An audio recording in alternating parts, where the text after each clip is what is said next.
म सरोज विष्ट तपाईँ सबै हजुर सबैलाई सुशासन परियोजना परिवारको तर्फबाट यो कोभिड-19 महामारी एवं अन्य प्रकोप न्यूनीकरणको सम्बन्धमा स्थानीय सरकारको भूमिका र सिकाइसँग सम्बन्धित अन्तर्क्रिया एवं अनुभव आदान प्रदान कार्यक्रममा सबैलाई हाम्रो सुशासन परियोजना परिवारको तर्फबाट हार्दिक स्वागत गर्दछु। र एउटा हामी खास चाहिँ यस्तो किसिमको कार्यक्रम हामीले चाहिँ व्यक्ति भेटेरै गर्ने किसिमको योजना थियो जस्तो यो अवधिमा, तर अब यो अप्रत्याशित एउटा महामारीको सिर्जना भयो। यस्तो बेलामा अब त्यही कारणले अब हामीले अलिकति प्रविधिको प्रयोग गरेर समयअनुसार चल्ने किसिमले यसलाई चाहिँ एउटा अनलाइन मिट गर्ने हिसाबले चाहिँ जमर्को गरेका छौँ। र यसमा हामीलाई एउटा कुरा चाहिँ के महसुस छ भने, हामीलाई थाहा छ भने हजुरको समय असाध्यै व्यस्त छ। त्यो कारणले हामीले चाहिँ बिहानीको समय, चियाको समयमा चाहिँ सबैसँग भेट हुन सक्छ भन्ने हिसाबले एउटा चाहिँ जमर्को गऱ्यौँ।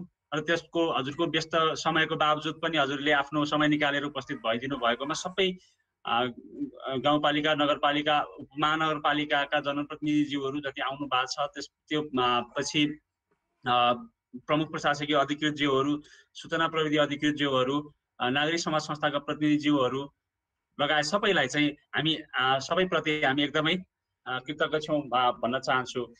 र अब आजको विषयवस्तुमा हामी कोरोना भाइरसको महामारी, कोभिड-19 को महामारीको सम्बन्धमा रहेर केही कुराकानी गर्नेछौँ। त्यसमा चाहिँ जनप्रतिनिधिको हैसियतले अथवा चाहिँ कर्मचारी वर्गको हैसियतले जुन हिसाबले हजुरले यो अप्रत्याशित, पहिला नसोचिएको, पहिला नभोगिएको अवस्था भोग्नु परेको छ, त्यसमा चाहिँ जुन हिसाबले हजुरहरू अग्रपङ्क्तिमा आएर काम गरिरहनु भएको छ, त्यसलाई चाहिँ हामीले यसो हेर्दाखेरि चाहिँ एउटा कठोर परीक्षाको रूपमा लिएका छौँ। जस्तो हाम्रो बुझाइमा जस्तो 3 वर्षको कार्यकाल रहिरहँदाखेरि यो अप्रत्याशित जुन महामारीको प्रकोप आयो, यसको न्यूनीकरण, यसबाट उठेका अरू समस्या चासोका विषयहरूमा चाहिँ हजुरले जुन हिसाबले काम गर्नु भएको छ त्यो देख्दाखेरि र अर्को भनेको संहिता, जस्तो अहिले राज्यको नयाँ संरचनामा स्थानीय सरकारको सान्दर्भिकता, जस्तो नागरिकसँग दैनिक रूपमा प्रत्यक्ष नागरिकको सरोकारसँग जोडिने विषयमा चाहिँ जुन हिसाबले हजुरको क्रियाशीलता छ, त्यसलाई चाहिँ हामीले नजिकबाट हेरिरहेका छौँ। र यही नै अवस्था हो जुन अलिकति आपतकालमा अथवा चाहिँ महामारीको जस्तोको यस्ता किसिमको अवस्थामा अझै धेरै जवाफदेहिता, त्यसबाहेक पारदर्शिता, नागरिक सहभागिताका कुराहरू, नागरिक आवाजका कुराहरू यो अवस्थामा सामान्य भन्दा अलि धेरै नै यसको चासो हुने भएको कारणले गर्दाखेरि आजको छलफललाई हामीले एउटा सान्दर्भिक छ भन्ने हिसाबले मानेका छौँ। र आज सरस्वती हामी छोटो बसाइ हुनेछ, हामी यसलाई सकेसम्म समयभित्र राख्ने प्रयास गर्नेछौँ। त्यसमा चाहिँ आज हाम्रो दुईवटा विषयवस्तु छन्। एउटा विषयवस्तुमा हामीले स्थानीय सरकारले कोभिड महामारी जुन प्रत्याशित रूपमा आयो त्यसलाई सम्बोधन गर्दाखेरि अथवा त्यसको प्रभाव न्यूनीकरण गर्नको लागि के कस्ता कार्यहरू गर्नुभयो, त्यसमा के कस्ता चुनौतीहरू आए, र अर्को भनेको यी सबै चुनौतीका बावजुद हामीले नमुना हुने हिसाबले के कस्ता कामहरू गर्न सक्यौँ भन्ने बारेमा छलफल गर्नेछौँ। र त्यो छलफलको आधारमा चाहिँ त्यो छलफल मार्फत हामी 12वटा जुन परिवार छौँ, स्थानीय सरकारको एउटा परिवार सुशासन परियोजना हामी पछिल्लो 3 वर्ष, 4 वर्ष, चौथो वर्षमा काम गरिरहेछौँ। हामी आफू बीच पनि यस्ता किसिमका हाम्रा अनुभवहरू, सिकाइ साटासाट हुने अवस्था आउनेछ भन्ने हिसाबले हामीले अपेक्षा गरेका छौँ। र यसमा चाहिँ अब यो सबै सँगसँगै हामीले योभन्दा अगाडि हजुरलाई जानकारी पनि होला, जस्तो हामीले सूचना अधिकारी, त्यस पछाडि वडाका प्रतिनिधिहरू, नागरिक समाजका अगुवाहरू, त्यसपछि विभिन्न आम सर्वसाधारणसँग पनि विभिन्न विषयमा हामीले प्रतिक्रिया बटुल्ने प्रयास गरेका छौँ। र आजको छलफलको पनि निष्कर्षहरू सबै राखेर चाहिँ हामीले भोलि सङ्घीय सरकार, प्रदेश सरकार र अरू अन्य स्थानीय सरकारको लागि पनि यस्ता महामारी अथवा अब आउन सक्ने विपत्तिहरू अथवा प्राकृतिक प्रकोपहरूको अवस्थामा चाहिँ जवाफदेहिताको एउटा असल अभ्यास अथवा एउटा नमुना कस्तो हुन सक्छ भन्ने किसिमले एउटा चाहिँ प्रतिवेदन निकालेर सम्बन्धित सरकारवालाहरूलाई बाँड्ने पनि एउटा जमर्को गरेका छौँ। भनेपछि यो सबै कुराहरू जति पनि क्रियाकलाप गरिँदैछ यो सबैलाई एउटा प्रतिवेदनको रूपमा प्रस्तुत गरेर भोलि अरूको लागि सिकाइको अवसर हुनेछ। त्यो कारणले पनि हाम्रो लागि यो कार्यक्रम असाध्यै महत्त्वपूर्ण छ। त्यही कारणले हाम्रो अपेक्षा चाहिँ यहाँ बढीभन्दा बढी हजुरको अभिव्यक्तिहरू आउँछ भन्ने अपेक्षा गरेका छौँ। र यो सँगसँगै हाम्रो समयको पाबन्दी पनि छ। र अर्को चाहिँ के छ भने व्यवहारिक पक्षबाट हेर्दाखेरि चाहिँ जस्तो हाम्रो 12वटा स्थानीय सरकारहरू हुनुहुन्छ। अब 12वटा स्थानीय सरकारहरूमा चाहिँ अब कसरी बोल्न पालो दिने त भन्ने कुरामा अब यहाँ प्रोटोकलका कुराहरू यस्ता कुराहरू आउन सक्छन् भन्ने हिसाबले र त्यसमा चाहिँ हामी त्यति साह्रो अभ्यस्त नभएको हिसाबले हामीले एउटा फर्मुला चाहिँ के बनाएको छौँ भने जस्तो हाम्रो A देखि Z सम्म जस्तो हाम्रो अर्डर चाहिँ कस्तो हुन्छ नि त्यो श्रेणी चाहिँ जस्तो अमरगढी A बाट आउने भएर पहिलो अगाडि आयो र त्यसै गरी सुनकोशी गाउँपालिका पछिल्लो जस्तो SU भएको हिसाबले चाहिँ पछाडि आउँछ। त्यसरी चाहिँ हामीले एउटा प्रयास गरेका छौँ। त्यसलाई चाहिँ हजुरले आफ्नो मत दिनुहुन्छ भन्ने हामीले अपेक्षा गर्दछौँ। र अब अहिले सरस्वती मैले यति नै हो। र त्यसमा जस्तो यसको ढाँचा चाहिँ कस्तो हुन्छ भने जस्तो हामी एउटा सानो स्वागत मन्तव्य थोरै राख्छौँ, त्यस पछाडि हामी मुख्य विषयवस्तुमा जान्छौँ। मुख्य विषयवस्तुलाई अहिले मैले नै सञ्चालन गर्छु। त्यसमा विभिन्न प्रश्नहरू जस्तो 5वटा विभिन्न विषयवस्तु छन्। त्यो विषयवस्तुमा चाहिँ हामीले हजुरको जवाफहरू दिन्छौँ। अनि अब यो पुरै सेसन हामीले रेकर्ड पनि गरिरहेछौँ। अनि त्यस पछाडि अन्त्यमा हामी धन्यवाद मन्तव्यका साथ यसलाई चाहिँ टुङ्गाउँछौँ। र हामी सबैलाई कस्तो समयको उसको हिसाबले स्वागत मन्तव्य, समापन र बिचको हाम्रो मुख्य छलफलको विषयवस्तु पनि बढीमा 2 मिनट हुने किसिमले गर्ने ट्राई हामीले प्रयास गरेका छौँ। 2 मिनटमा हामीले कति चाहिँ त्यो सङ्ग्रह कति चाहिँ समेट्न सक्छौँ त्यसमा चाहिँ गरौँला। र अब अहिले सरस्वती हेर्दाखेरि हामीले एकदमै उत्साहजनक सहभागिता देखेको छु। ठ्याक्क मेरो स्क्रिनमा अहिले हजुरको मैले देखेको हिसाबले धनगढी उपमहानगरपालिकाका प्रमुख प्रशासकीय अधिकृतज्यूलाई देखाएको छु। धेरै धेरै धन्यवाद हजुर आउनु भएको छ। कैलाली गाउँपालिकाबाट अध्यक्षज्यू, त्यसपछि मस्टा गाउँपालिकाबाट अध्यक्षज्यू देखिरहेको छु। बानीगढी जयगढ गाउँपालिकाबाट अध्यक्षज्यू देखिरहेको छु।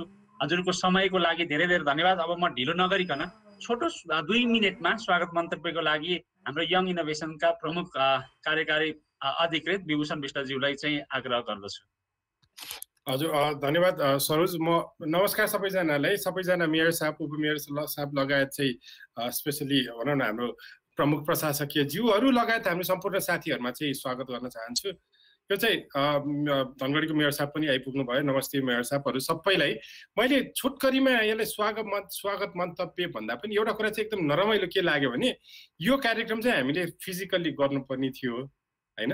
एउटा कुनै ठाउँमा चाहिँ सबैजना बसेर हामी यस्तो छलफल गर्नु थियो भन्ने थियो। तर अब सिचुएसन परिस्थितिले गर्दाखेरि चाहिँ अब अहिले फिजिकली नभए पनि अब भर्चुअली आफ्नो घरबाट बसेर यत्रो सबैजना हामी एक ठाउँमा आउन पायौँ। त्यो नै आफ्नै लागि धेरै ठुलो उपलब्धि हो जस्तो लाग्छ। र स्पेसली हामीले हजुरसँग विगतको 4 वर्षदेखि प्रविधि मैत्री सुशासन, प्रविधि मैत्री चाहिँ सेवाको कुराहरू गर्दाखेरि आई थिङ्क हामी आफैले पनि यो प्रयोगमा ल्याउन पाउनु आफैमा एउटा उपलब्धिको कुरा हो। अघि सरोजले भने जस्तै हामीले यो आजको यो बैठक सञ्चालन गरेको मूल अभिप्राय भनेको चाहिँ हामीले अहिले नेपाल लगायत इन्टरनेसनल्ली विभिन्न मुलुकमा हेऱ्यो भने यो कोभिड-19 पछिको अवस्थामा चाहिँ प्रविधिको प्रयोग गरेर विभिन्न चिजहरूमा चाहिँ कसरी चाहिँ अझै सजिलोपन ल्याउने। जस्तै नेपालमै हामीले भन्दाखेरि योभन्दा अगाडि सायद हामीले आफैले पनि स्थानीय सरकार अथवा हाम्रो आफ्नै अफिस काठमाडौँकै अफिसमा पनि जुमबाट मिटिङ गरेर मिटबाट मिटिङ गरेर चाहिँ अफिसियल्ली मिटिङ माइनुटहरू राखेर भोलि चाहिँ ब्याङ्कलाई पठाउन सक्ने इन्स्ट्रक्सनदेखि लिएर नीति निर्माणहरू गर्न सक्छौँ भने हामी कहिले पनि सोचेका थिएनौँ होला। तर परिस्थितिले हामीलाई यो ल्याउन बाध्यकारी बनाएर र जुन चिजले गर्दा एक लेभलको हामी चाहिँ अझै बढी प्रभावकारी ढङ्गमा काम गर्न पनि सकेका छौँ। त्यो हामी सबैले मनन गरेकै कुरा हो। तर त्यो सँगसँगै चाहिँ हामीले अब स्थानीय सरकारमा हामी 12वटा स्थानीय सरकार जोसँग चाहिँ हजुरसँग हामी जहाँ काम गर्छौँ, हाम्रो एउटा प्रयास चाहिँ जहिले पनि के रहेको छ भने त्यो 12वटालाई चाहिँ पहिलो रूपमा चाहिँ कुनै एउटा नयाँ प्रयास चाहिँ चाहे त्यो ओपन डेटा डे सेलिब्रेट गर्ने होस्, चाहे चाहिँ हामीले इन्फ्रास्ट्रक्चर म्यानेजमेन्ट सिस्टम भनेर चाहिँ नौलो प्रयास चाहिँ प्रयोग गर्ने हो। हामी हजुरकै गाउँपालिका र नगरपालिकामा त्यो गरेर लगायत विभिन्न प्रयोग टुल्सहरू गरेका छौँ। त्यो सिलसिलामा हामीले चाहिँ एउटा हजुरसँगै सहकार्य गरेर एउटा चाहिँ कोभिड-19 को होइन यो कोभिड-19 को चाहिँ त्यसको रोकथाम त्यसपछि आउने त्यसको प्रयासहरूमा चाहिँ स्थानीय सरकारले गरेको चिजलाई चाहिँ अझै बढी प्रभावकारी बनाउन कोभिड-19 रिलेटेड काम कारबाहीहरूलाई चाहिँ एउटा एकीकृत प्रणालीमा राखेर भोलि हामी 12वटा स्थानीय सरकारले चाहिँ ल हेरौँ हामीले यसरी चाहिँ गऱ्यौँ र यसरी चाहिँ हामी जनताप्रति मोर के अरे हामी जवाफदेही भएको छौँ, अझै बढी पारदर्शी भएको छौँ कोभिड-19 रिलेटेड काममा, जुन चिज त अब हामीले अहिले मात्र होइन अर्को 1 वर्ष 1.5 वर्ष पनि जान, त्यही हिसाबले एउटा चाहिँ नयाँ जवाफदेहिताको प्रयास जुन चिज चाहिँ कोभिड-19 को रिलिफ र त्यो सम्बन्धी काममा चाहिँ हामीले एउटा सुरु हजुरकै निर्देशन हजुरकै सहकार्यमा हामी सुरु गरेका छौँ। अब यो चिज चाहिँ मलाई किन इम्पोर्टेन्ट छ जस्तो लाग्छ भने यो चिज चाहिँ नेपालमा त हामी एउटा 12वटाले चाहिँ स्वतस्फूर्त रूपमा कोभिड-19 रिलेटेड जवाफदेहिता र पारदर्शिताको अभ्यास सुरु गर्दैछौँ भने यो चिज चाहिँ इन्टरनेसनल्ली पनि हामीले 1-2टा फोरममा कुरा गर्दाखेरि चाहिँ यो चाहिँ एउटा नौलो प्रयासको रूपमा नै रहिआएको छ हैन। धेरै जस्तो ठाउँमा चाहिँ सङ्घीय सरकारले दिएको निर्देशन बमोजिम स्थानीय सरकारहरूले गर्ने भन्दा पनि हामीले चाहिँ हामीले गरेको प्रयासमा चाहिँ स्थानीय सरकारले प्रविधिको प्रयोग गरेर कुनै हिसाबले चाहिँ हामीले बढी जवाफदेहिता र पारदर्शिता चाहिँ कोभिड-19 रिलेटेड काममा लिएर आउने। त्यो भनेको चाहिँ अहिलेसम्म कसरी डाटा मेन्टेन गर्छौँ, कसरी स्ट्यान्डर्ड गर्छौँ, कसरी चाहिँ त्यसलाई जनतासँग चाहिँ प्रयोगमा ल्याउँछौँ, कसरी त्यसलाई एपहरूमा राख्छौँ, कसरी इन्टिग्रेटेड वेब पोर्टलमा राख्छौँ भन्ने कुराहरूमा चाहिँ हाम्रो प्राविधिक सहयोग छँदैछ। तर यो सम्बन्धी चाहिँ एउटा हामीले बृहत एउटा भोलि चाहिँ एउटा रिपोर्ट निकालेर यसबाट चाहिँ ल यो 12वटा स्थानीय सरकार हामीले जहाँ जहाँ काम गरेका छौँ उहाँहरूले चाहिँ यसरी गर्नुभएको छ भन्ने कुरामा चाहिँ हामीले एउटा डकुमेन्टेड एभिडेन्सको रूपमा ल्याउनु भएको छ र जुन चिजमा चाहिँ नेसनली इन्टरनेसनली एकदम इन्ट्रेस्ट छ एक। र दोस्रो कुरा चाहिँ हामीले अहिले आज गर्न खोजेको चाहिँ त्यसकै सिलसिलामा के भनेको छ भने कति चिज चाहिँ स्थानीय सरकारले के गरेछ भन्ने कुरा भोलसम्म चाहिँ के गर्नुपर्छ भन्ने कुरा होला, तर हजुरकै थ्रुबाट चाहिँ नौलो प्रयास के भएको छ जुन चाहिँ हामी डकुमेन्ट गरेर एउटा रिपोर्ट नेसनल लेभलको रिपोर्ट निकाल्ने भन्ने पक्षमा।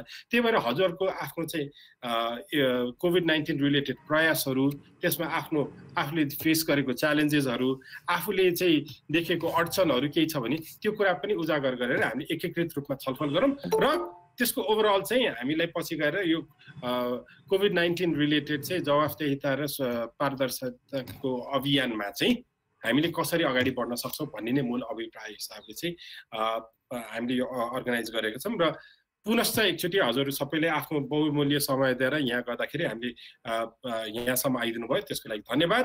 र यति भन्दै म फेरि अब हाम्रो ठोस कार्यक्रम अघि सरोजले भने जस्तो हामी एकदम इन्फर्मली गर्छौँ, त्यसले धेरै प्रोटोकल हिसाब नगरिकन त्यसको लागि यदि केही तलमाथि भयो भने त्यसको लागि अहिले नै क्षमा माग्न चाहन्छौँ। तर अब अनलाइन भएपछि त्यसको समय पनि सदुपयोग गर्दै हामीले 2 मिनटभित्र सबै चिज राख्न खोजौँ। र यति भन्दै चाहिँ म अहिले फ्लोर चाहिँ फेरि पुनः सरोजलाई नै हस्तान्तरण गरेँ। धन्यवाद। हस्, धेरै धेरै धन्यवाद हजुर स्वागत मन्तव्यको लागि।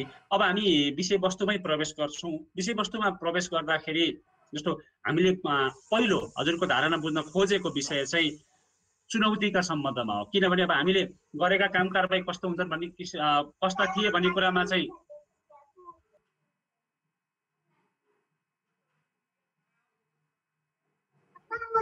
माफ गर्नु होला।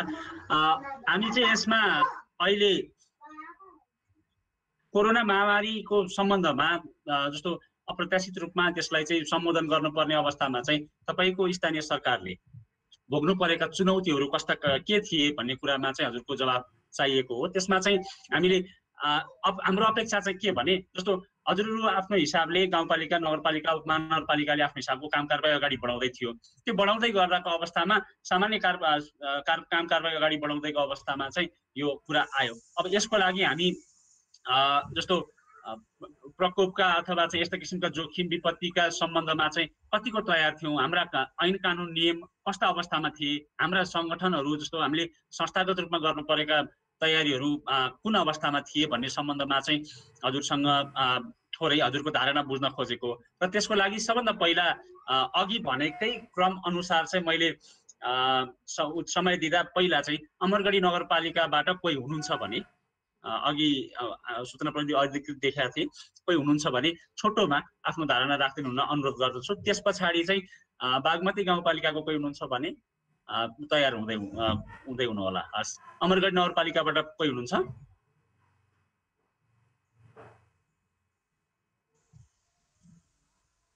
अमरगढी नगरपालिकाबाट हुनुहुन्न भने बागमती गाउँपालिकाबाट सर नमस्ते। बागमती गाउँपालिकाबाट चाहिँ सरहरू यताबाट ठ्याक्क 8:30 बजीतिर हिँड्नु हुँदो रहेछ। त्यसले गर्दाखेरि अरू मेयर उपमेयरज्यूले चाहिँ म नभ्याउने भए बाटोमा हुन्छ भन्नुभयो। कार्यकारी अधिकृत सरले चाहिँ म पुगिसक्छु म्याम, म बिहानै पुग्ने ट्राई गर्छु भन्नुभएको थियो युवराज सरले। सर सायद अन द वे नै हुनुहुन्छ जस्तो छ। सरको फोन अहिले रिसिभ चाहिँ भएन। सरले जोइन गर्छु भन्नुभएको थियो। अब अहिले लेट आवर्ससम्म आउनुभयो भने चाहिँ सरलाई पछाडि टाइम दिउँला है हुन्छ। सर। त्यसो भयो भने अगाडि बढौँ। जस्तो 12 विषयबाट कोही हुनुहुन्छ भने बोलौँ, नभएदेखि हामी बानीगढी जयगढ अध्यक्षज्यू देखिरहेको थियो कि बानीगढी जयगढ गाउँपालिकाको अध्यक्षज्यूबाट थोरै कुराहरू सुन्छौँ। अध्यक्षज्यू हजुरलाई। हजुर यहाँहरू सबैलाई नमस्कार छ। यो आज जो कोभिड-19 को जो सन्दर्भमा हामीले चाहिँ हाम्रा चुनौती र का बारेमा म केही कुरा राख्न चाहन्छु। जो बानीगढी जयगढ गाउँपालिका हाम्रो यो कोरोना भाइरस कोभिड-19 को सन्दर्भमा जुन किसिमका जो चुनौतीहरू हाम्रा समस्याहरू जो भोग्नु परेको छ, हामी यो अस्ति भर्खरैको समस्या भनेको जुन 28 गते हामीले यो आरडिटी चेक गरेर पीसीआर का लागि पठाएको रिपोर्ट फेरि 5 गते प्रदेश सरकारले अनि त्यसपछि चाहिँ यो अब सबै नेगेटिभ नै आयो भन्ने यहाँ सूचना आउँदा अनि त्यसपछि ती केही व्यक्तिहरूलाई घर गयो त्यो पीसीआर चेकको रिपोर्ट नआउँदैमा अनि त्यसपछि 19 गते लगत्तै असारको 19 गते जुन अब यो किसिमको रिपोर्ट आउँदाखेरि हाम्रा चाहिँ समस्याहरू आउँदाखेरि केही दाजुभाइहरूले यहाँ अब यस्ता यो हाम्रो गाउँपालिकामा हामीलाई घर किन पठाइयो भन्ने किसिमको कुरा आयो। यसको तुरुन्त मैले भन्न खोजेको के हो भने जब पीसीआर का लागि रिपोर्ट पठाएपछि प्रदेश सरकारले तुरुन्त चाहिँ त्यसको चाहिँ 48 घण्टा 72 घण्टा भित्रमा त्यो किसिमको चाहिँ व्यवस्था हुन सकेन। यो किसिमको चाहिँ संस्थाहरूले पनि त्यो किसिमको पहल गर्नु पर्थ्यो। अनि अर्को कुरा हामीले अब यो जिल्लामा पनि मिटिङ गरिसकेका थियौँ। अब स्थानीय तहका सबै स्थानीय 10वटा स्थानीय तह बसेर जिल्लामा चाहिँ हामीले पीसीआर का लागि यो एउटा जिल्ला अस्पताललाई हुन्छ कि एउटा अब बलगढा हस्पिटललाई हुन्छ कि कसलाई त्यहाँ व्यवस्था गर्नुपर्छ भनेर चाहिँ हामीले गर्दा पनि त्यो पीसीआर मसिन नहुँदाखेरि यहाँका जनताहरूले वास्तवमा चाहिँ त्यो आइडेन्टिटी पोजिटिभ हुँदा पनि रिपोर्ट चाहिँ नआएको अवस्था छ। अब यो सबभन्दा अहिले यो विश्व महामारीमा फैलिएको चाहिँ जो कोरोना भाइरस छ यसलाई कसरी चाहिँ हामीले यहाँका जनताहरूले चाहिँ सेवा दिन सकिन्छ भन्ने सबभन्दा पहिलो प्राथमिकता हाम्रो चिन्ताको विषय यतातिर छ। अर्को कुरा अब हाम्रो यो बानीगढी जयगढ गाउँपालिकाले पहिलो प्राथमिकता त स्वास्थ्य शिक्षालाई नै हामीले दिएका छौँ। अहिले त्यसपछि स्वास्थ्यलाई नै हामीले प्राथमिकता राखेका छौँ। जब मान्छेको चाहिँ स्वास्थ्य छैन भनेपछि अरू केही पनि हुन सक्दैन भनेर गरेका छौँ। त्यसका बावजुद पनि फेरि हाम्रो भारतबाट आएका दाजुभाइहरू छन्, तिनीहरूका लागि हामीले अब कस्तो किसिमको यिनीहरूलाई चाहिँ अब कार्यक्रम बनाउने भन्ने किसिमको हाम्रो प्रमुख प्रशासनिक अधिकृता लगायतको हाम्रो चाहिँ एउटा त्यो किसिमको विज्ञ यहाँका चाहिँ समाजसेवी बुद्धिजीवी सबैलाई बोलाएर त्यो किसिमको छलफल गर्दाखेरि अब हामीले भारतबाट आएका जो बेरोजगारीहरूलाई रोजगार गर्नका लागि अरू सबैलाई नोकरी दिने किसिमको त हामीसँग क्षमता छैन। त्यसका बावजुद पनि हामीले कृषि पशु को पञ्चवर्षीय रणनीति गुरु योजना बनाएको छौँ। त्यसैमा टेकेर कृषिलाई पहिलो प्राथमिकता गरेर पशुलाई पहिलो प्राथमिकता गरेर कृषि र पशुलाई चाहिँ टेकेर यहाँका चाहिँ आएका दाजुभाइहरूलाई त्यो अनुसारले पञ्चवर्षीय रणनीति गुरु योजनामा जुन हाम्रो यहाँको माटो पर्सेन्ट भएको छ, कुन ठाउँमा कुन खेती गर्ने त्यो अनुसारले चाहिँ भएको कारणले गर्दा हामी उहाँहरूलाई त्यो किसिमको वातावरणमा लैजानेछौँ। अर्को कुरा समाजमा पछाडि पारेका र पढेका व्यक्तिहरूलाई वास्तवमा चाहिँ हामीले पहिलो प्राथमिकता दिनुपर्छ भन्ने किसिमको चाहिँ हाम्रो बानीगढी गाउँपालिकाको रहेको छ। जस्तै महिला, ज्येष्ठ नागरिक, बालबालिका, अति विपन्नहरूका लागि पनि हामीले तिनलाई पहिलो प्राथमिकतामा राखेर उनीहरूको चाहिँ कसरी जीवनलाई चाहिँ कसरी सहज हुने किसिमको चाहिँ वातावरण हुन सक्छ भनेर त्यस्ता किसिमका कार्यक्रम राखेर हामीले वास्तवमा चाहिँ यो किसिमले चाहिँ बानीगढी गाउँपालिकाको बजेट नीति तथा कार्यक्रममा यो कुरा राखेर हामीले अगाडि बढेका छौँ। त्यो अनुसारले चाहिँ भएको छ। यस्ता कुराहरूलाई अहिले हामीले सबैले अब कोरोना भाइरसका लागि भएसम्म चाहिँ हाम्रो छिटोभन्दा छिटो यी गएका रिपोर्टहरूको चाहिँ समस्या समाधान चाहिँ छिटो होस्, यो प्रदेश सरकारलाई पनि म आग्रह गर्न चाहन्छु। संस्थाहरूबाट पनि त्यस्तो किसिमको पहल होस् भन्ने किसिमको चाहिँ आग्रह गर्न चाहन्छु। हस् अध्यक्ष, धेरै धेरै धन्यवाद। जस्तो यो प्रश्नहरूमा हामी फेरि पनि आउँछौँ। जस्तो यो हजुरले भन्नुभएको आगामी कार्यक्रमहरूको बारेमा पनि र केही त्यस्ता विषयवस्तुमा चाहिँ अब झ्याकै बानीगढी जयगढ लगायत अरू स्थानीय सरकारका उपप्रमुखज्यू त्यसपछि प्रमुख प्रशासकीय अधिकृतज्यूसँग पनि हामीले त्यो विषयवस्तुमा चाहिँ गर्छौँ, जस्तो धारणाहरू लिन्छौँ। अब यस पछाडि चाहिँ हाम्रो धनगढी उपमहानगरपालिकाका हामीले नगर प्रमुखज्यू देखिरहेको छौँ, प्रमुख प्रशासकीय अधिकृतज्यू उपप्रमुखज्यू आउँदै हुनुहुन्छ भन्ने जानकारी पाएका छौँ। त्यो कारणले जस्तो यो अप्रत्याशित कोभिड-19 को महामारीको प्रकोपको लाई सामना गर्नुपर्दा धनगढी उपमहानगरपालिकाले कस्ता किसिमका चुनौती भोग्नु पर्यो भन्ने सम्बन्धमा आफ्नो छोटो भनाइ राखिदिनको लागि मैले धनगढी उपमहानगरपालिकाका प्रमुखज्यूलाई आग्रह गर्न चाहे। हजुर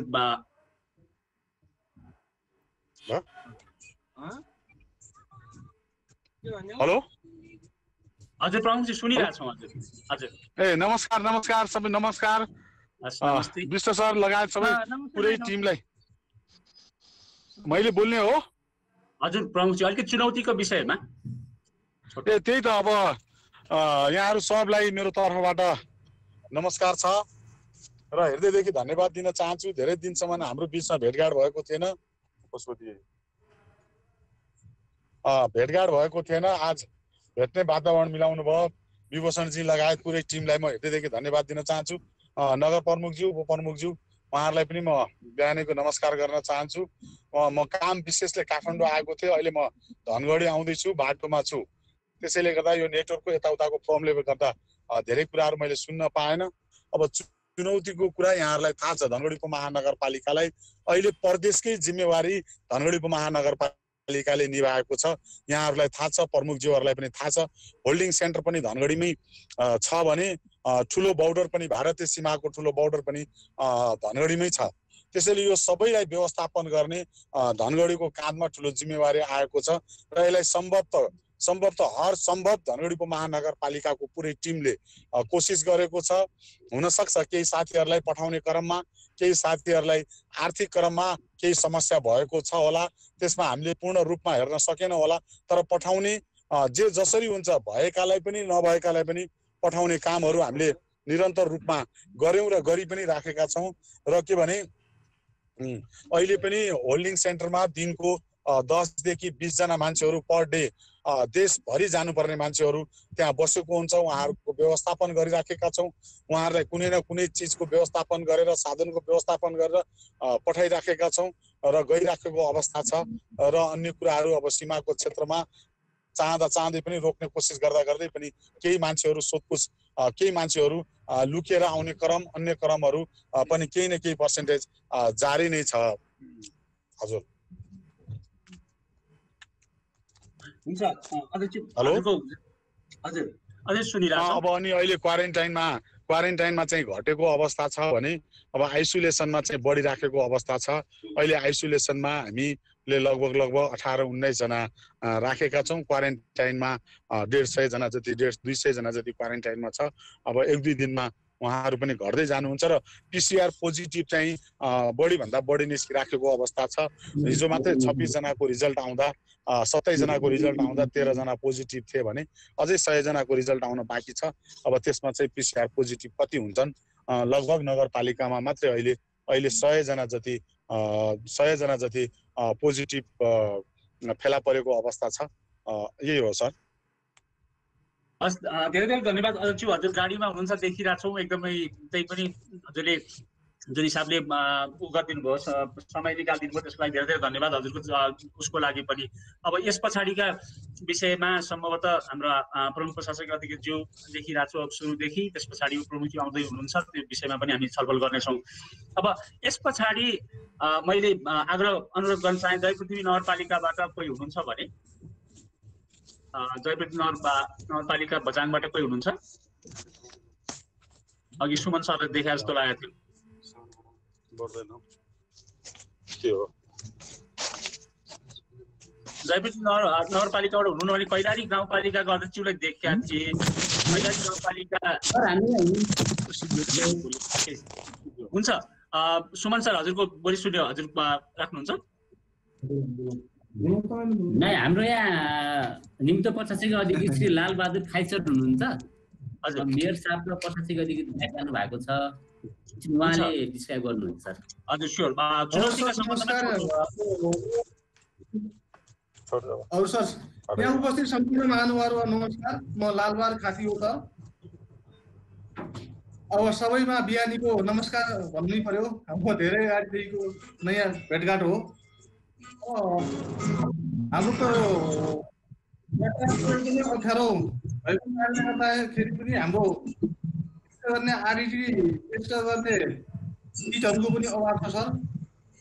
पिसिआर रिपोर्ट पनि एकदम ढिला आउने हुनाले हाम्रो बझाङ जिल्लाको 12वटै स्थानीय तहहरूले एउटा सबैले मिलेर आफ्नै उसमा एउटा पिसिआर मेसिन खरिद गर्ने भन्ने एउटा नयाँ अभ्यास गरेको छ। कतिको सफल असफल हुन्छ। अनि हाम्रो जम्मा अहिले क्वारेन्टाइनमा 368 जना बसेका छन्। तीमध्ये 5 जनाको पिसिआर टेस्ट गर्दाखेरि 4 जनाको पोजिटिभ निस्केको छ र खासै तिनीहरूलाई त्यस्तो अप्ठ्यारो सिम्पटम केही नदेखेको हुनाले तिनीहरूलाई अब त्यहाँ छुट्टै क्वारेन्टाइनको व्यवस्था गरेर त्यहीँ राखेका छौँ। त्यस्तै छ सर। हजुर, प्रमुख प्रशासक अधिकृतज्यू हजुरलाई धेरै धेरै धन्यवाद हजुरको जवाफको लागि, धारणाको लागि। यसमा जस्तो अब यसलाई हामीले त्यही हिसाबले डकुमेन्ट पनि गरेका छौँ। कैलाली गाउँपालिकाको अध्यक्ष अघि देखिरहेको थिएँ, अहिले ठ्याक्कै देखिन। अब समता ठाकुर साथै त्यसमा समन्वय गर्दै हुनुहुन्छ होला। त्यस पछाडि अगाडि बढ्दा कोन्जेसम गाउँपालिकाबाट कोही हुनुहुन्छ? कोन्जेसम गाउँपालिकाबाट हाम्रो उपप्रमुखज्यू आउँछु भनेर भन्नुभएको हो। उहाँको पनि म्याडम पानी परेको छ, नेट छैन, म डाटा लिन्छु, डाटाबाट पनि त्यति सम्भव हुँदैन जस्तो छ भन्ने कुरा गर्नुभएको थियो शङ्कुबाट। र प्रमुख प्रशासकीय अधिकृत हाम्रो विकास सर पनि म भारतीय रिसोर्टमा बसिरहेको छु म्याम, यो अब लास्ट आवर भएको कारणले गर्दाखेरि चाहिँ यसको असार मसान्तको त्यहाँ पनि डाटा पनि टिप्दैन, त्यही पनि म ट्राई चाहिँ गर्छु भन्नुभएको। उहाँहरू आउनु भएपछि जानकारी पाऊँ। त्यसो भएदेखि मैले मस्टा गाउँपालिकाका प्रमुखज्यू देखिरहेका छु। मस्टा गाउँपालिकाको प्रमुखज्यू हजुरलाई स्वागत छ। हजुरको चुनौतीका सम्बन्धमा, भोग्नु परेका चुनौतीको सम्बन्धमा छोटो धारणा व्यक्त गर्न अनुरोध गर्दछु। सर नमस्कार, सबैलाई नमस्कार। हजुर सुनिरहेको छौँ अध्यक्ष। नमस्कार।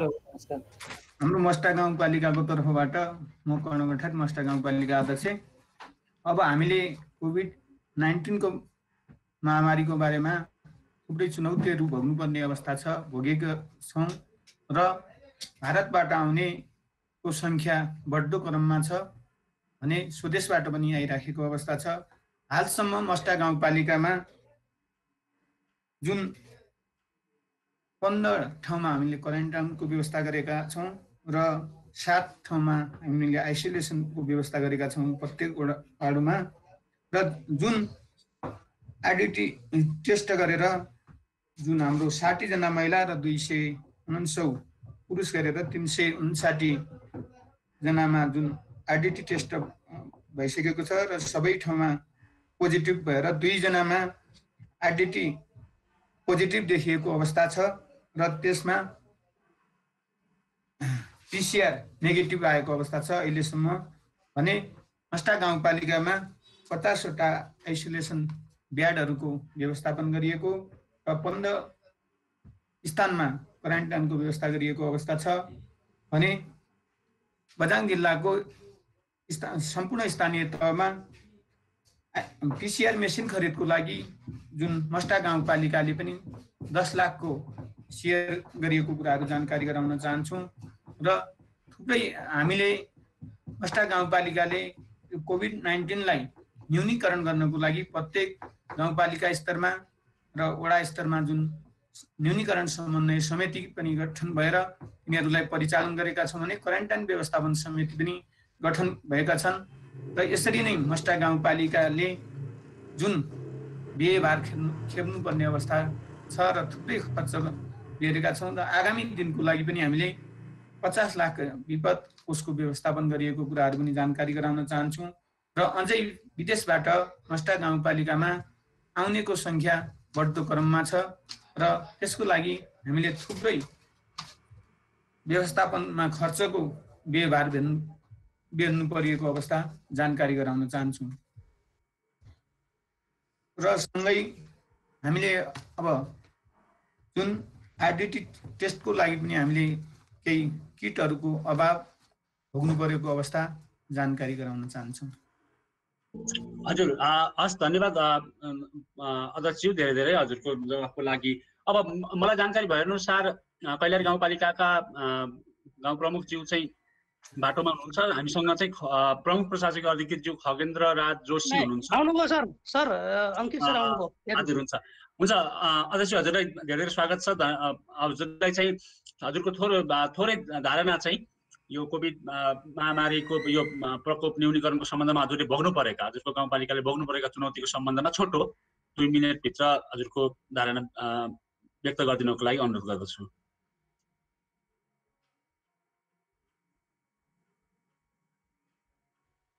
सर लाजुराम सरलाई सम्बोधन गर्नु हजुर।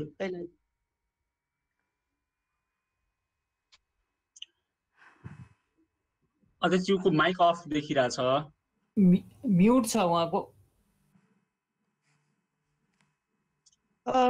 सर हजुरको म्युट छ सर, माइक म्युट छ।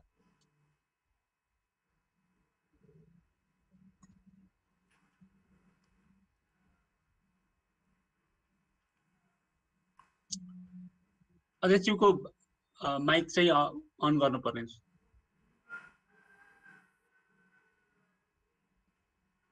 उहाँ चाहिँ गाउँतिर हुनुहुन्छ, नेटले पनि राम्रो काम गरेन जस्तो छ। हजुर त्यो भिडियो चाहिँ आइराखेको थियो, त्यो भिडियो आएको तर पुनः आएको पर्यो। हजुर देखिरहेछ तर उहाँको माइक अफ नै छ। अंकित सर हजुरको माइक चाहिँ अफ देखिन लाग्छ। हजुर प्लिज सर। हजुर हाम्रो कैलाली गाउँपालिकामा पहिलो कुरा त के हो भने अहिले यो अवस्था अत्यन्तै अब नाजुक अवस्था हामीले त्यो बुझिराखेका छौँ। जस्तो कोभिड-19 को विषय लिएर त्यसपछि त्यसले एउटा प्रभाव पनि पार्यो कि भौतिक पूर्वाधारको क्षेत्रमा, स्वास्थ्य क्षेत्रमा, शिक्षा क्षेत्रमादेखि लिएर आर्थिक क्षेत्रमा सबै तहस पार्यो। र अब यो दिशामा जुन एउटा असर, जुन सङ्कट भइराखेको छ, परिराखेको छ, यो विषयलाई लिएर हामीले एउटा नयाँ योजना निर्माण गर्नुपर्छ भन्ने हाम्रो बुझाइ हो। र यसमा जब सुरुमा कोभिड-19 को सङ्क्रमित अथवा सङ्क्रमणको अवस्था देखा पर्यो, त्यसले गर्दाखेरि व्यवस्थापनको गाह्रो पनि भयो। हाम्रो यहाँ अब खाद्यान्नको अवस्थाको अभाव अनि क्वारेन्टाइनको अभाव, व्यवस्थापनको अभावदेखि लिएर सबै कुराहरू भयो। हामीले जो सङ्घ संस्थाहरूबाट पनि हामीले त्यसको चाहिँ आह्वान पनि गऱ्यौँ र केही हामीले जनप्रतिनिधिहरूले पनि एउटा अभियान पनि सुरु गर्यो। जो सक्दो जसले जनप्रतिनिधि कर्मचारीहरूले पनि सक्दो सहयोग गर्नुपर्छ भनेर 1 कुइन्टल चामलको हिसाबमा हामीले सबैले सङ्कलन गऱ्यौँ र क्वारेन्टाइनको व्यवस्थापन पनि गऱ्यौँ। र अब आउने क्रममा अब स्वास्थ्य क्षेत्रमा धेरै चाहिँ तहस अवस्था छ। त्यसपछि शिक्षा क्षेत्रमा अहिले विद्यालयहरू, कलेजहरू खुलेका छैनन्। अब त्यो खोल्नलाई हामीले एउटा प्रयास पनि गर्नुपर्छ। बालबालिकाहरू एउटा उनीहरूको मनोविज्ञानमा एउटा असर परेको छ, अभिभावकमा परेको छ, शिक्षकहरूमा परेको छ। अब हामीले कसरी चाहिँ उहाँहरूलाई केन्द्रीकृत उनीहरूको मनोविज्ञानले कसरी बुझ्ने र कसरी चाहिँ हामीले विद्यालयमा जाने वातावरण बनाउने भन्ने विषयमा पनि हामीले सोच्नु जरुरी छ। त्यसपछि अहिले आएर यो सङ्क्रमितको अवस्था जो अराजकताहरू सिर्जना भए, जो विद्रोह गर्न खोजे क्वारेन्टाइन बसेकाहरूले, र तिनीहरूले सम्झाउने बुझाउने क्रममा पनि धेरै अब गाली गलौजहरू पनि भए, बेइज्जतीका कुराहरू पनि गरे, राजनीतिकरण गर्ने कुराहरू पनि भयो।